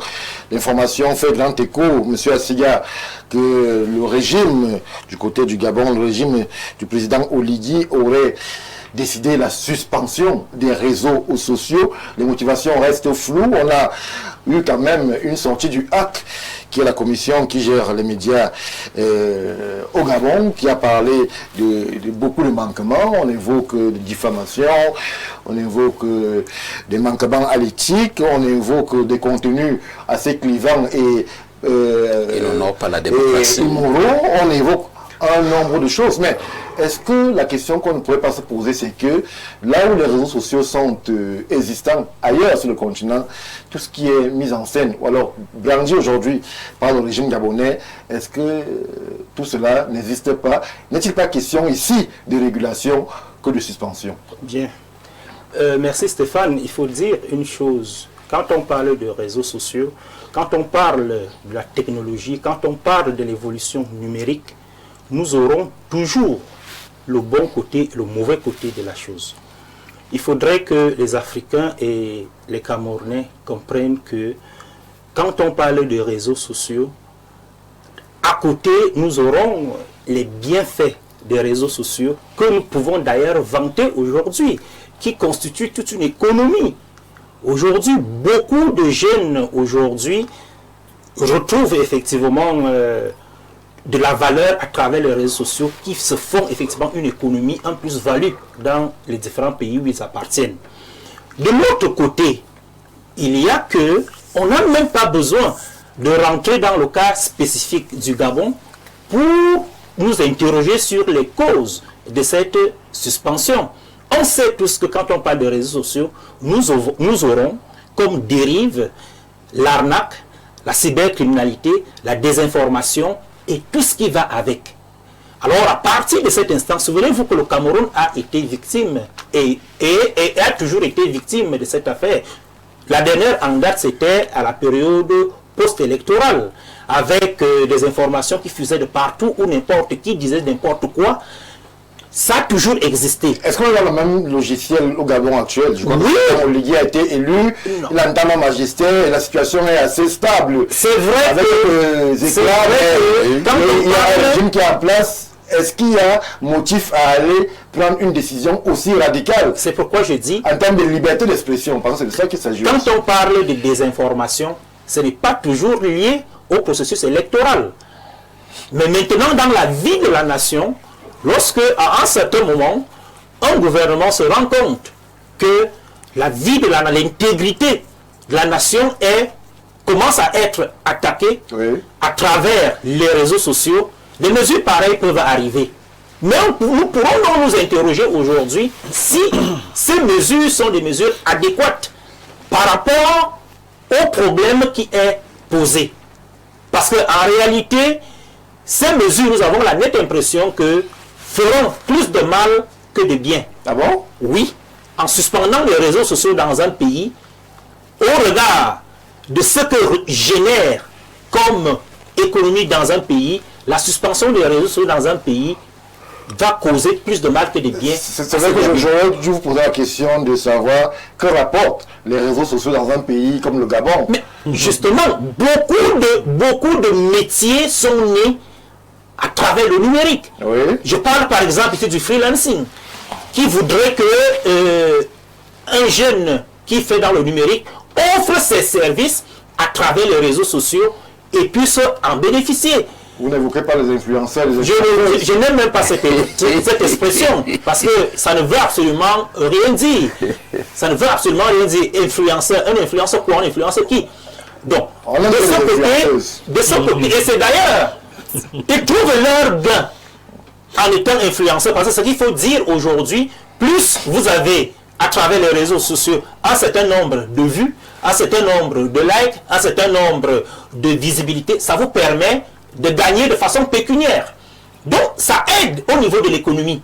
Mais maintenant, le véritable problème que nous pouvons nous poser et que les Africains devraient comprendre aujourd'hui, sommes-nous en mesure de contrôler le numérique en l'état actuel des choses où l'Afrique se trouve? Parce que si nous étions capables de contrôler notre espace numérique, certaines choses n'arriveraient pas. Et cela est facile parce que cela a été appliqué ailleurs et on a vu les résultats. En Inde, par exemple, les réseaux sociaux sont réglementés. Il n'y a pas ce mélange que nous vivons ici au Cameroun et en Afrique de façon générale. Non, c'est réglementé. En Chine. Et même en Chine, déjà même que en Chine, nos histoires des réseaux sociaux vulgaires que nous connaissons, je ne veux pas les citer, que nous connaissons ici en Afrique, n'existent pas là-bas parce qu'ils ont leurs propres réseaux sociaux qui permettent ainsi, dans la conception, de mettre déjà un certain nombre de barrières. Faisons donc ainsi que le citoyen, lorsqu'il manipule, ne peut plus aller vers les dérives parce qu'ils sont contrôlés. Et c'est d'ailleurs la raison pour laquelle un pays sérieux se doit de procéder par ce qu'on va appeler le filtrage ciblé. Au lieu de faire la suppression totale, tu peux procéder donc par un ciblage, un filtrage ciblé qui vise ici à bloquer certains contenus. Oui. Vous voyez que lorsqu'on a ciblé, on bloque le contenu qui est néfaste par rapport à la vision de la nation. Ça, c'est possible lorsqu'un pays veut travailler. Nous avons également une possibilité de procéder par des coopérations avec des firmes qui gèrent ces réseaux sociaux. Il y a par exemple le Meta, il y a par exemple, bref, les réseaux que vous connaissez. Oui. On peut rentrer dans un système de coopération et leur demander le standard que nous voulons pour notre Afrique. Nous pouvons continuer avec d'autres méthodes comme la régulation algorithmique de ces contenus. Ça veut dire que au moment où nous gérons la coopération, nous leur demandons de générer des algorithmes qui vont permettre de limiter effectivement l'éveil numérique. Ça veut dire que s'il y a un mot sensible qui est sorti d'un contenu, l'éveil numérique permet de signaler cela. C'est vrai que c'est sensible pour la petite expérience. C'est vrai que moi, je ne suis pas trop aux réseaux sociaux, mais le mot sensible, ça dépend de sur quelle latitude on se trouve. De quel côté parce que vous vivez sensible ici est plutôt très et protégé. C'est pourquoi j'ai parlé d'un contexte africain. Oui. Parce qu'il faudrait dire une chose, c'est qu'il y a des lois qui régissent effectivement le monde du numérique. Et c'est d'ailleurs, nous arrivons à d'autres mesures qui voudraient bien qu'il y ait des sanctions des auteurs qui, selon la loi qui régit effectivement le monde du numérique.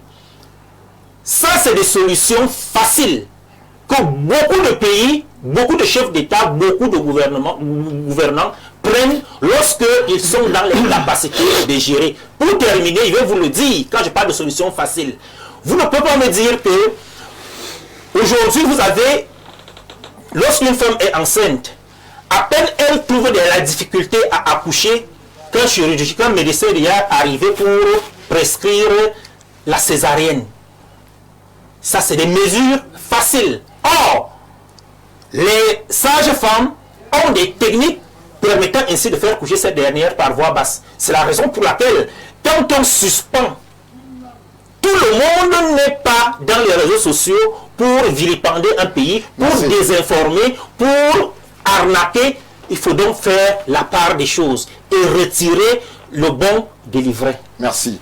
Monsieur Wona, je me tourne vers vous. Votre expérience d'outre-mer nous sera assez utile puisque vous êtes du côté de Suisse. Est-ce que l'approche ou alors la relation que les citoyens suisses ont avec ces réseaux sociaux-là est la même que vous percevez lorsque vous êtes au Cameroun? Est-ce que sur le continent africain, et en l'occurrence au Gabon, où la suspension est actée, est-ce que l'approche est différente? Que peut-on trouver dans des contenus en terre helvétique que l'on ne trouverait pas au Gabon? À l'inverse, y a-t-il une meilleure appropriation du potentiel de ces réseaux-là de votre côté ou alors du côté du Gabon? Absolument. Très bonne question. Encore une zone, un pays où il y a beaucoup de camps, le Gabon. Je réponds directement à votre question sur le comparatif, l'expérience suisse, l'expérience africaine, avec les réseaux sociaux. Ne vous trompez pas, hein, détrompez-vous, nous sommes tous des humains. Tout à fait.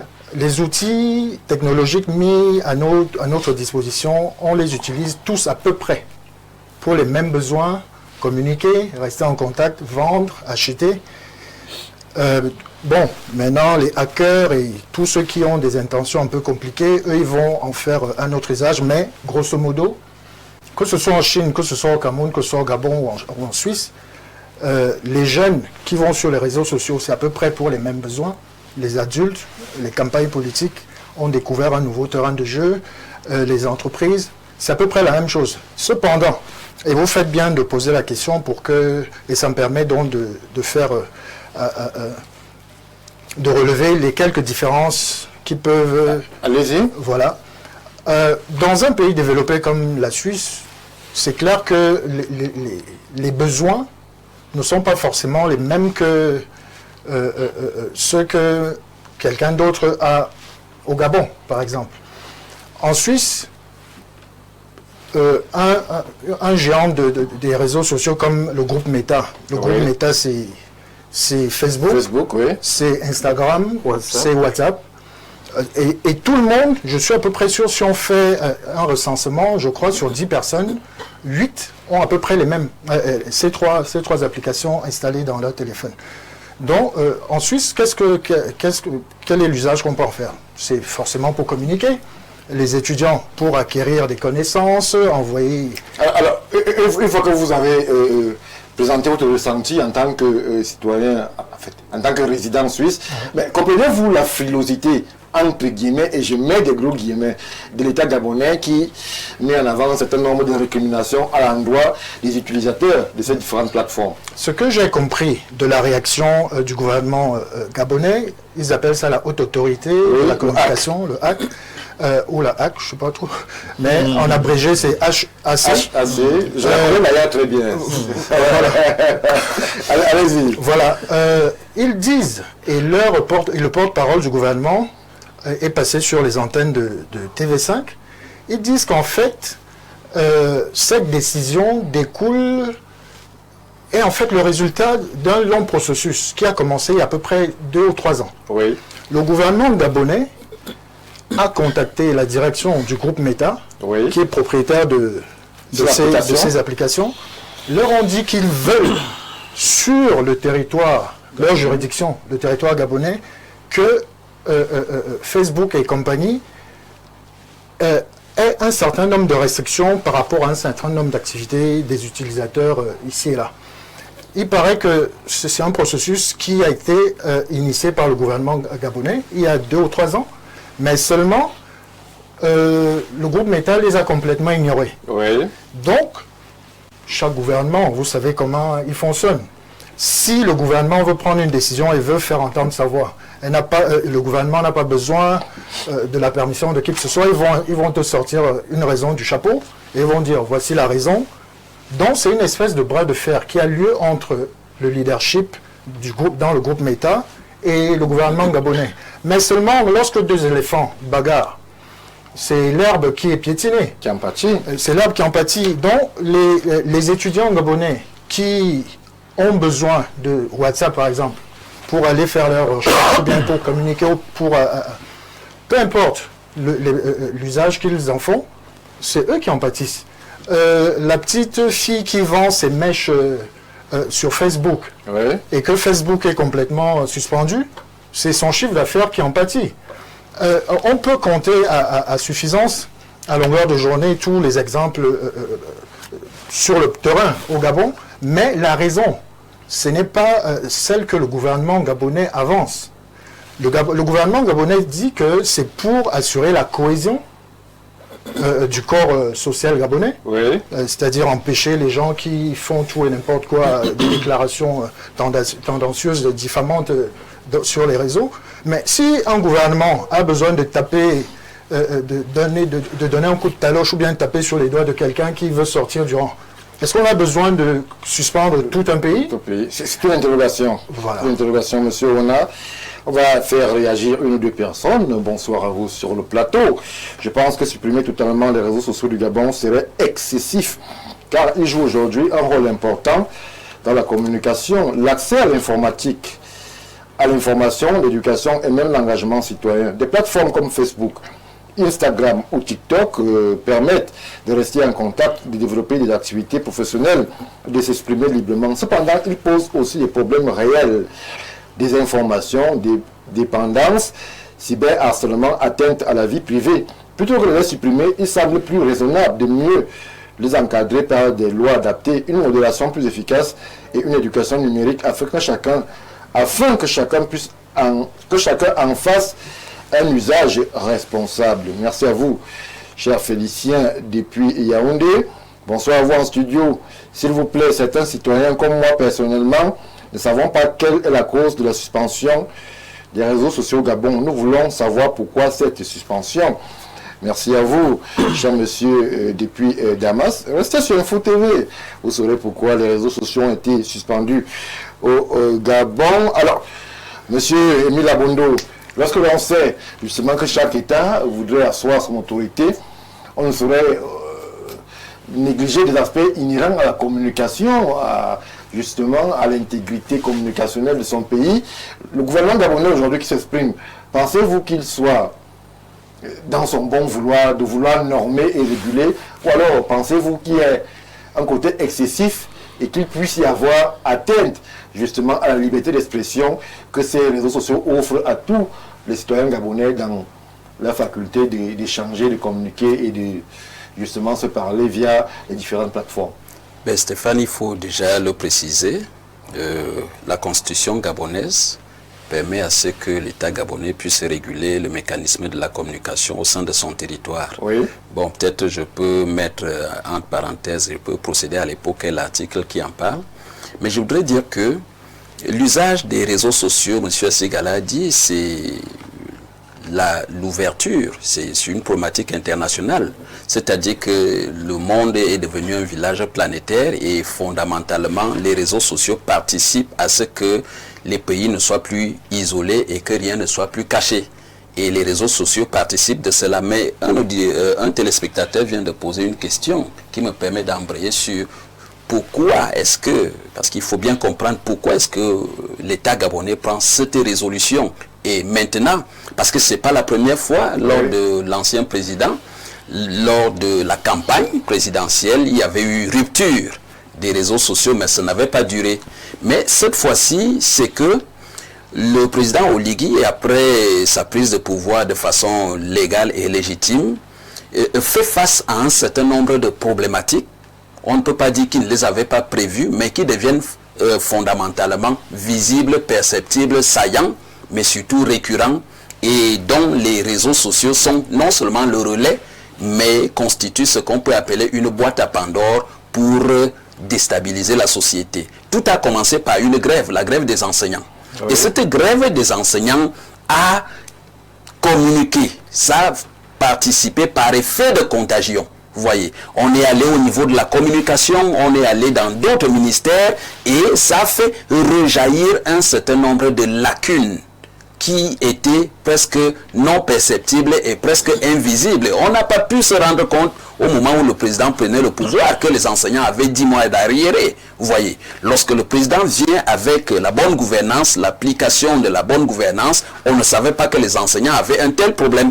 Et ça n'a fait ça n'a fait que relayer, ça allait au niveau des journalistes, c'est allé au niveau des autres ministères. Le problème est devenu un problème national et il était relayé, il a pris de l'ampleur à partir des réseaux sociaux au point où l'information était devenue non contrôlable et ça allait dans tous les sens.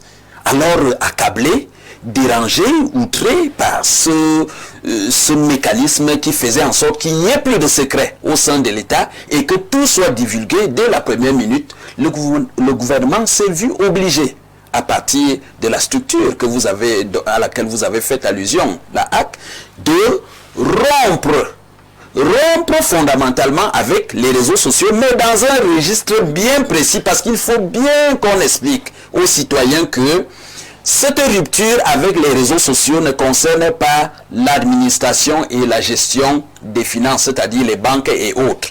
Vous voyez, parce qu'ils fonctionnent par le numérique et autres. Donc, vous voyez donc de ce côté, sur le plan administratif et sur le plan de la gestion des fonds et des banques, on a laissé ce volet, mais c'est sur le volet social où le citoyen lambda n'arrivait pas à contrôler ce qu'il a dit, ce qu'il doit relayer, ce qu'il doit même dire, et parfois, on en arrivait à dire, je ne voudrais pas dire du n'importe quoi, soit au sujet des autorités ou alors au sujet des autres citoyens qui ne savaient que dalle de ce qui se passait. Alors, donc, à ce niveau, oui, M. Abondo, je vous en prie. Est-ce que, justement, on ne peut pas se poser des questions sur la capacité de l'État gabonais à réguler, à normer son espace? S'il faut supprimer les réseaux sociaux, parce qu'il y a quelques citoyens mal engagés qui en ont après peut-être l'image du pays, en ont après la politique du président Ollier, en ont après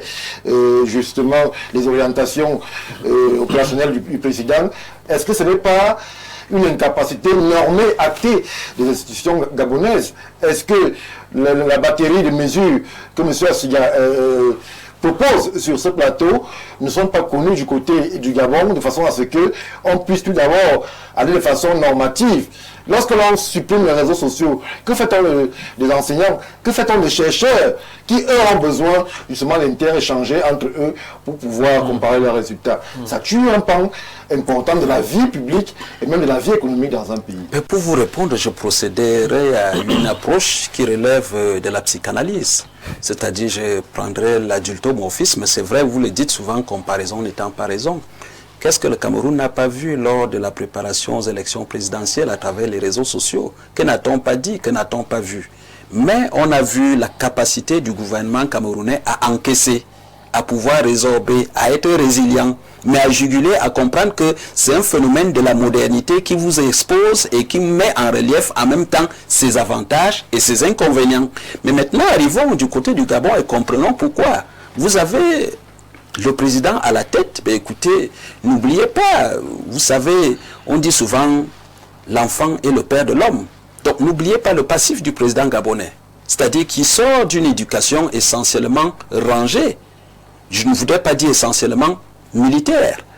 Et de ce point de vue, vous pouvez comprendre que lui, il y a un certain nombre de choses avec son éducation antérieure qu'il pourrait ne pas tolérer. Parce qu'il voudrait conduire son pays, non pas de main de fer, mais avec une orientation, un vademecum, qu'il se voudrait non seulement objectif, mais aussi rigoureux. Et de ce point de vue, il pourrait ne pas tolérer un certain genre de choses que les autres pays tolèrent. Donc, c'est la raison pour laquelle, vous voyez donc, avec force insistance, il prend une première mesure. C'est vrai que la mesure telle qu'elle est véhiculée dans les réseaux sociaux ne nous amène pas à comprendre que c'est une mesure conservatoire, mais ça pourrait bien l'être, parce qu'à un moment donné, les chercheurs vont faire valoir leur orientation. Les écoles, vous savez, nous au Cameroun, nous sommes à l'ère de la digitalisation. Et la digitalisation nous impose une entrée fondamentale et fracassante dans les réseaux sociaux. Et on ne saurait dire à un enfant qu'il est ouvert à la digitalisation et lui dire qu'il est interdit des réseaux sociaux. Donc, à un moment donné, je crois que le président a pris une mesure qui pourrait s'apparenter comme étant une mesure conservatoire. Et avec le temps, et avec la pression des instances internationales, la pression des voisins, la pression même de la population et la pression peut-être aussi de son entourage, certainement il reviendra et à terme, on verra comment ça va se passer. On peut tout simplement dire Josué Tansi. Josué Tansi pour vous, Émile Abondo, du côté de Côte d'Ivoire, que dit-on? Bonsoir Stéphane. En Côte d'Ivoire, il existe une police des réseaux sociaux, la PLCC. Toute dérive sur les réseaux sociaux par toute personne résidant en Côte d'Ivoire est passible de poursuites judiciaires. Les exemples sont légion. Suspendre les réseaux sociaux est archaïque, suranné et pose le problème de la modernité de la gouvernance du régime actuel. Les réseaux sociaux sont établis, seront rétablis dans quelques jours au Gabon. C'est ce que M. Hudner Kwedi, du côté de la Côte d'Ivoire, nous dit. Alors, Jean-Moïse Mbok, en termes d'image, est-ce qu'une attitude ou une décision telle qu'elle prise par le régime gabonais aujourd'hui n'est pas de nature à poser problème? Lorsqu'on est à New York, lorsqu'on est à Berne, on est à Genève, on est à Washington, et qu'on apprenne que dans un pays africain, avec toutes les connotations parfois péjoratives qu'il y a autour de nos pays, il n'y a pas Facebook parce que quelqu'un aurait diffamé le gouvernement ou bien membre du gouvernement. C'est vrai qu'en termes d'image, ça peut interroger. Mais écoutez, nous sommes dans un continent où on choisit de copier ce qui nous arrange. Et on choisit de ne pas prendre ce qui est bien ailleurs parce qu'on a d'autres objectifs derrière la tête. Vous voyez, ce problème-là, M. Abondo l'a dit, c'est en fait une grogne sociale qui n'est pas contenue. Qu'on veut étouffer. Qu'on veut étouffer. Seulement, ça nous ramène au premier sujet. Le premier sujet parlait de communication. Vous savez, dans les nations développées, le gouvernement communique. 1, il y a la transparence. 2, il y a la vision. 3, il y a une communication ciblée. Vous remarquez, quand il y a un problème à New York, le maire communique. Le gouverneur communique. Ou le gouvernement central communique. Ou le préfet de police a communiqué. Attendez. La HAC gabonaise a communiqué. Non, la HAC n'a pas communiqué. La HAC a donné l'information d'une sanction. Les raisons qui amènent l'État à prendre une décision aussi radicale. Laissez-moi expliquer ce que j'appelle communication. Allez-y.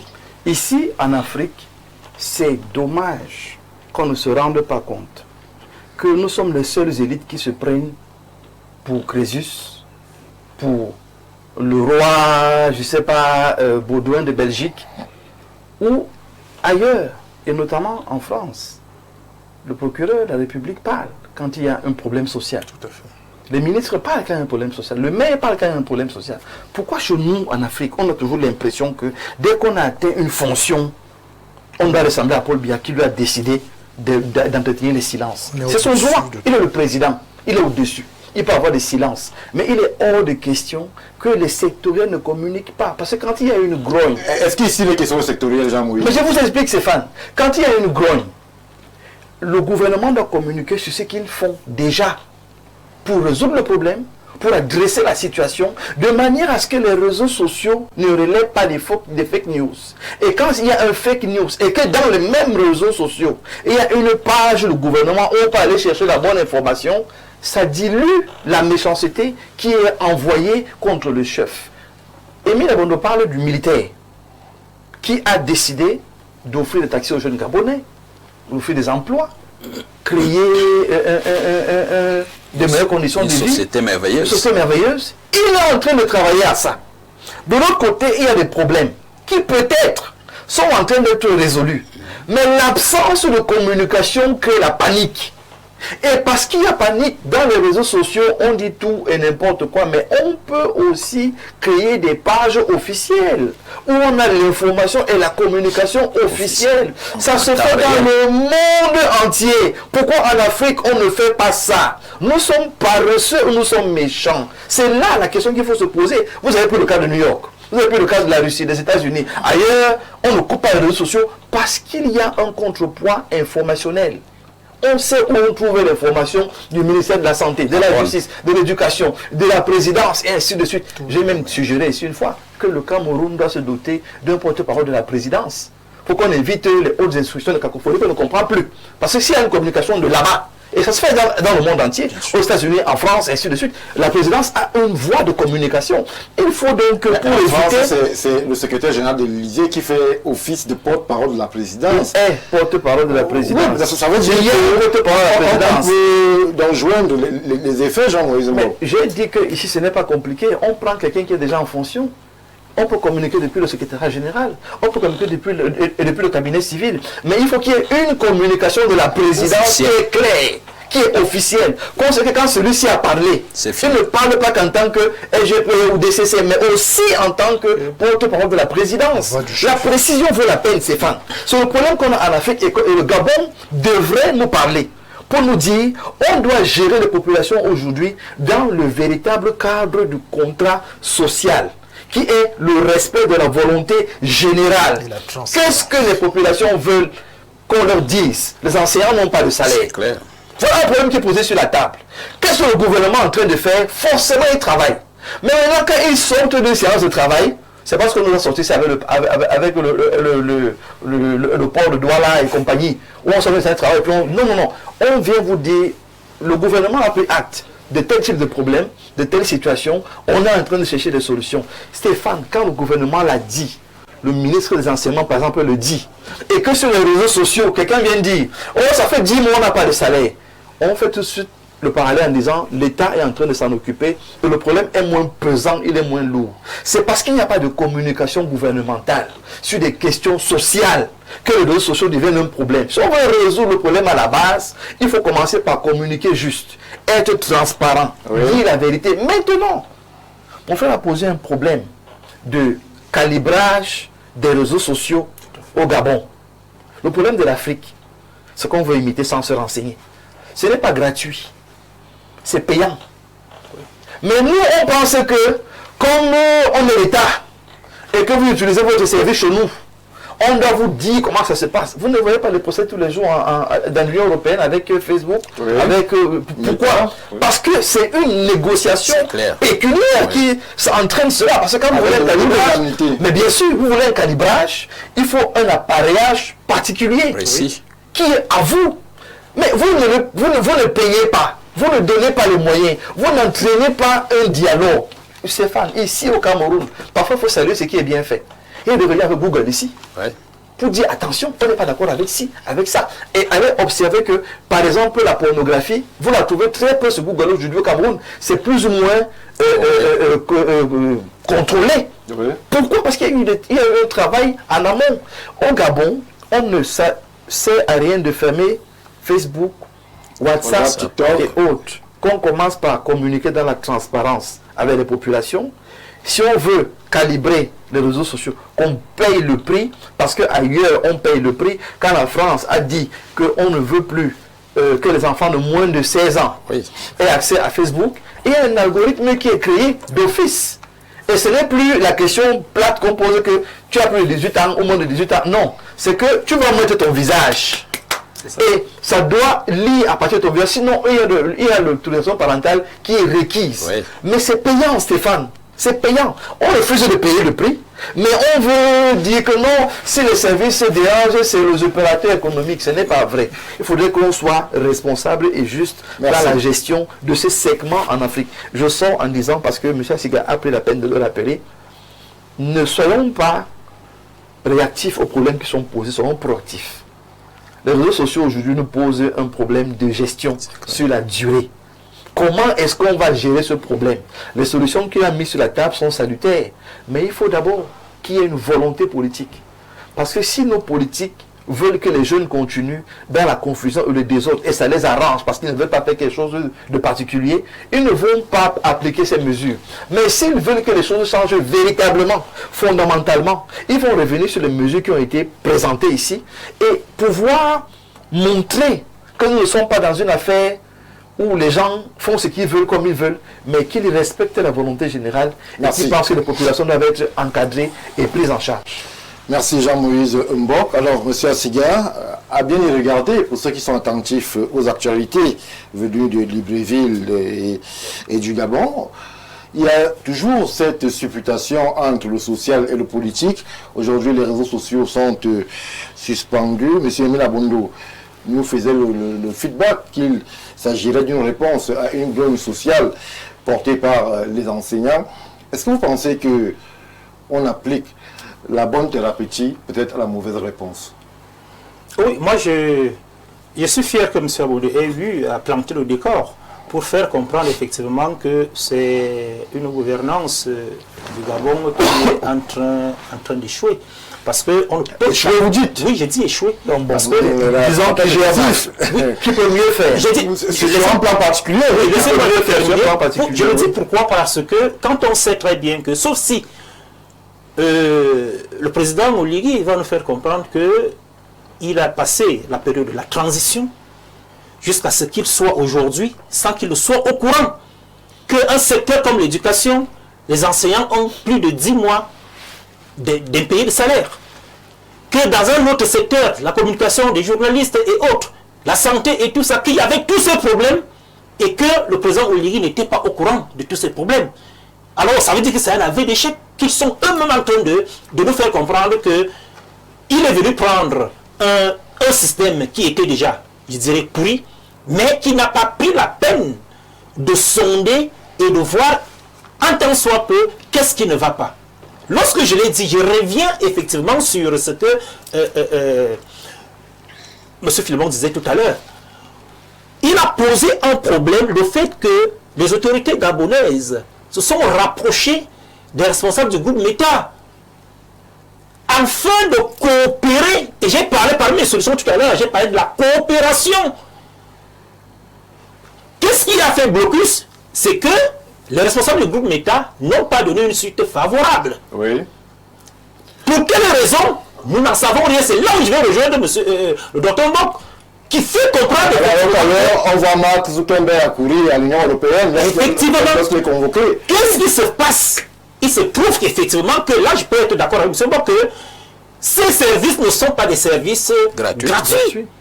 Il faut une bonne coopération pour que... Ne venez pas avec ayant un ego surdimensionné pour dire que en tant qu'État, et comme vos services sont dans mon territoire, voici ce que nous voulons. Il faut faire attention. Ouais.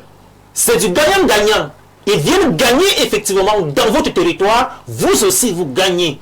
Et vous posez donc effectivement la problématique. Comment gérer cela?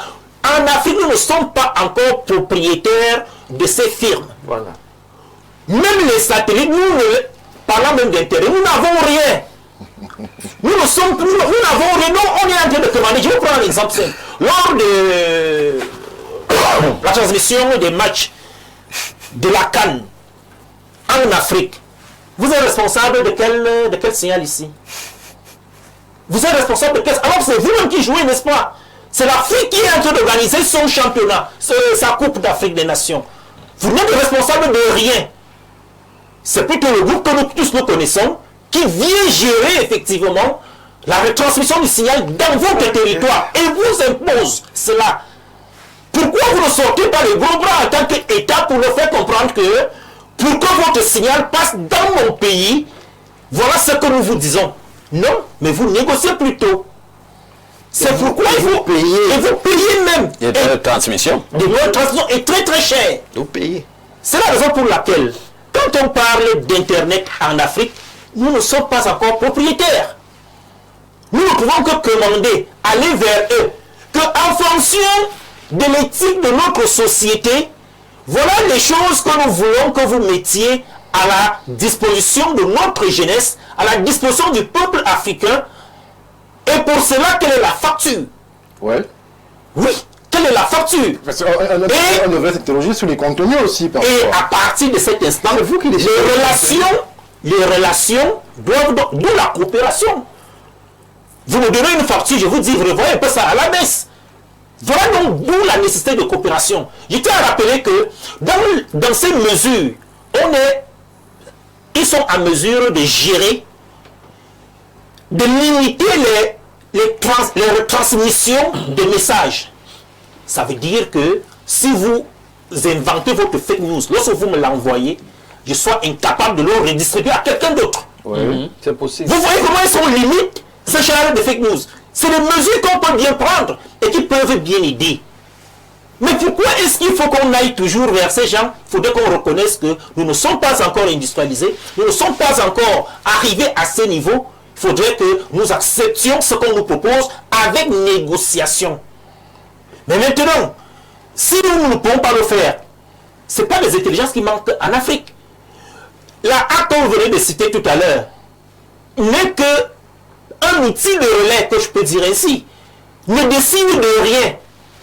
Ce n'est qu'un outil de relais, tout est décidé vers ces firmes-là qui possèdent des serveurs de données, de vos données, qui possèdent des serveurs de vos données et qui peuvent en faire tout ce qu'ils veulent. Merci. Stéphane, 30 secondes. 30 secondes. Pour expliquer ça, 30 secondes. Est-ce que vous avez remarqué que dans les réseaux sociaux, là, Facebook notamment, il y a des publicités intempestives? Bien sûr. Parce que c'est ça qui les paye. Oui. Donc, si vous voulez négocier, payer le prix, d'abord, l'avantage, c'est qu'on va arrêter les publicités intempestives parce que vous avez payé le prix. Et maintenant, vous allez avoir votre calibrage comme vous voulez. Merci. Alors, monsieur Ona, aujourd'hui, on ne va pas dire que le Gabon est à la croisée des chemins en termes de communication et de présence. Toute l'Afrique. C'est un exemple. La situation gabonaise devrait être, je suis d'accord avec vous, Jean-Moïse Mbok, interpellée sur le continent. Qu'est-ce qu'on fait? Comment est-ce qu'on se positionne lorsque tous nos jeunes filles comme garçons sont accros à ces espaces-là, ces plateformes-là? Ouais. Comment est-ce qu'on se positionne en tant qu'État ou alors en tant que continent? Lorsque M. Assiga le disait, nous ne gérons rien sur ces histoires-là. On a Zuckerberg et l'État qui sont aux États-Unis, qui organisent le monde selon leur vision, avec des valeurs qui sont les leurs. Comment est-ce que nous on se positionne? À l'ère de l'intelligence artificielle, la question qu'on venait de poser, elle, comme celle qui a précédé celle-ci, elle vaut son pesant d'or pour une raison toute simple. Les 3 révolutions qui ont changé le cours de l'humanité, elles ont toutes été, on les localise toutes dans le même coin du monde, l'Occident. Oui. Le moteur à explosion pour la révolution industrielle, c'était en Angleterre. Les États-Unis ont standardisé tout ça et la mécanisation qui en est suivie a produit un boom économique. On peut le vérifier aujourd'hui. La deuxième révolution, c'était la digitalisation, l'informatique d'abord, et ensuite donc la digitalisation. Et la troisième, ce sera avec l'intelligence artificielle. Monsieur Ona, oui. Permettez, puisque nous faisons l'émission pour ceux qui nous regardent, on nous regarde abondamment, c'est quelqu'un qui travaille ici du côté du Gabon. Permettez qu'on relaie cette contribution qui nous vient du Gabon, puisque c'est le plus 241 que nous reconnaissons à l'instant. Bonsoir, ce qui est dit est totalement faux. La suspension des réseaux sociaux au Gabon n'a rien à voir avec la grève des enseignants. Moi-même, je suis enseignant, je sais de quoi je parle. La décision est certes perçue comme extrême, mais il y a un certain nombre de déviances qui fragilisent effectivement le vivre ensemble chez nous. Nous attendons vivement que des mesures de régulation soient prises pour ne plus revivre ce qu'on a connu par le passé. Vous nous dites, mais vous ne nous dites pas aussi de quoi est-ce qu'il est question. Bon, on espère que vous nous reviendrez avec plus d'informations. Monsieur, vous n'avez dit. Tout à fait. Donc, ces 3 révolutions ont fait que l'humanité en soit là où elle est aujourd'hui. La question que vous posez, c'est, ok, allons-nous continuer à être les spectateurs de tous ces mouvements, ou allons-nous enfin prendre l'initiative et planter notre drapeau sur notre territoire et dire ici, c'est le chez nous, mais on ne peut faire cela qu'avec une volonté politique. Il y a une initiative qu'on appelle les CAF, la zone de libre-échange économique qui concerne les 54 pays d'Afrique. Est-ce que vous entendez parler de cette initiative de manière récurrente sur les plateaux de télé, dans les journaux télévisés ou radiodiffusés? voilà l'outil qui va nous permettre de commencer à émerger, économiquement parlant. Et là, j'en parle pourquoi? Parce que individuellement, aucun pays africain ne peut dire au groupe Meta, voici les termes de notre contrat, et si vous ne les respectez pas, vous pouvez aller au faire voir ailleurs. C'est pas possible. Nous devons nous mettre soit sous la forme de la CEMAC, là on pèse au moins, on va dire 65 à 80 millions d'habitants, soit sous la forme de la CEAC, là on passe à l'étape de 120 millions, soit sous la forme de l'Union africaine. Voilà, notamment la ZLECAf, parce que c'est beaucoup plus sous l'angle économique. Mais le Gabon, 4 millions, 100 millions, le Cameroun, 30 millions. Si le Gabon s'énerve, le groupe Meta, je ne pense pas que ça leur fasse quoi que ce soit. Alors que si la CEMAC s'énerve, si la CEMAC s'énerve, ça montre commencer. C'est comme en boxe, il y a des catégories, il y a plus léger, il y a lourd. Donc, si on se... Tout ça dépend de la volonté politique. Si les politiciens ne s'assoient pas, rentrent leur ego un degré en dessous du menton, font venir sur la table les ingénieurs, des experts, des gens qui ont la volonté de voir l'Afrique émerger comme clament les politiciens, mais je vous garantis qu'en moins de 5 ans, ce genre de titre dans l'actualité, ce sera du passé. Merci. Stéphane, je voudrais expliquer en 30 secondes parce que ça donne une orientation internationale, le problème que nous examinons. Vous savez que la scène internationale nous a toujours fait face à un type de relation, on parle des relations bilatérales. Mais nous sommes à l'heure actuelle sur la plateforme des relations multilatérales. Pourquoi? Parce que nous avons ce qu'on appelle dans le cadre des relations internationales des nouveaux acteurs. Et les nouveaux acteurs, c'est qui? Ce sont ces firmes-là. Et il existe une façon d'aller vers ces firmes en vue de négocier les rapports entre les États et ces firmes. Les firmes négocient avec les États et ceci vice-versa.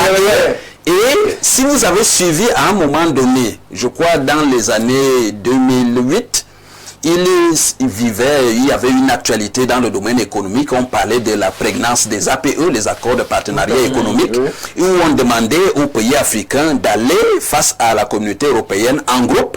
Et on a vu des pays africains s'isoler, se déchaîner, aller individuellement. C'était plus porteur quand on allait en groupe que quand on allait de façon individuelle. Et c'est pratiquement ce que M. Oné est en train d'expliquer sur l'échiquier international, que ce serait intéressant que les pays africains s'adressent aux nouveaux films de la scène internationale en groupe que de façon individuelle. Mais la question qu'on devrait se poser dans ce nouveau partenariat entre les nouveaux acteurs de la scène internationale, c'est que pourquoi c'est mal négocié avec certains et ça ne fait pas de bruit ailleurs? Rapidement, je veux insister que nos amis du Gabon comprennent très bien. Il n'y a pas un problème contre le Gabon. Nous n'avons pas un problème contre le Gabon. Nous sommes en train de dire qu'il y a une situation et on la met sur la table dans le but de trouver des solutions. Il faudra donc que ceux qui nous suivent du Gabon, que ce soit les autorités ou les populations, qu'elles comprennent très bien que nous sommes en train de dire ici qu'on a besoin qu'il y ait plus de communication, qu'il y ait plus de transparence, de visibilité. Et maintenant que les populations fassent confiance à leur chef de l'État et à leurs dirigeants, parce qu'ils sont forcément en train de chercher des solutions. Loin de nous, une intention de faire pousser à quiconque. Merci Jean-Moïse Mbok pour justement cette clarification de notre position ici. Nous avons beaucoup parlé, nous avons parlé de nos frères du Gabon, on a parlé des ECAM. D'ailleurs, il y a l'ouvrage Les ECAM, ce peuple Yehoudim, qui est justement aujourd'hui mis en avant. On continuera la saga des ECAM, Monsieur Ona, on continuera à en parler, c'est important, puisque l'on sait, et l'on devrait savoir, oui, c'est intéressant. Les bassins sont nous venant. Les bassins ne sont pas les ECAM, on a appris ça. On va donner des détails. On va pas se reposer les carnets. Merci monsieur, on avait d'être venu sur Info TV Plus, la télé. Je m'avais dit, et le top management insiste dessus, c'est la télé du vivre ensemble. ensemble, Nous tous, tout à fait. on devrait se retrouver. Donc, votre ouvrage tombe entre de très très bonnes mains et on continuera d'en parler autant que besoin se fera. Lorsque je l'ai dit, je vais vous dire merci d'avoir regardé ce programme. Vous ne bougez pas, vous aurez de l'information dans les prochaines heures sur Info TV, puisque c'est ce qui nous différencie et nous particularise des autres, l'information. La vraie, c'est sur Info TV. Dès 20h, en formule Shakespeare et Molière, comme vous en avez l'habitude, puisque sur Info TV, nous faisons parler les langues, toutes les langues. Bien le bonsoir.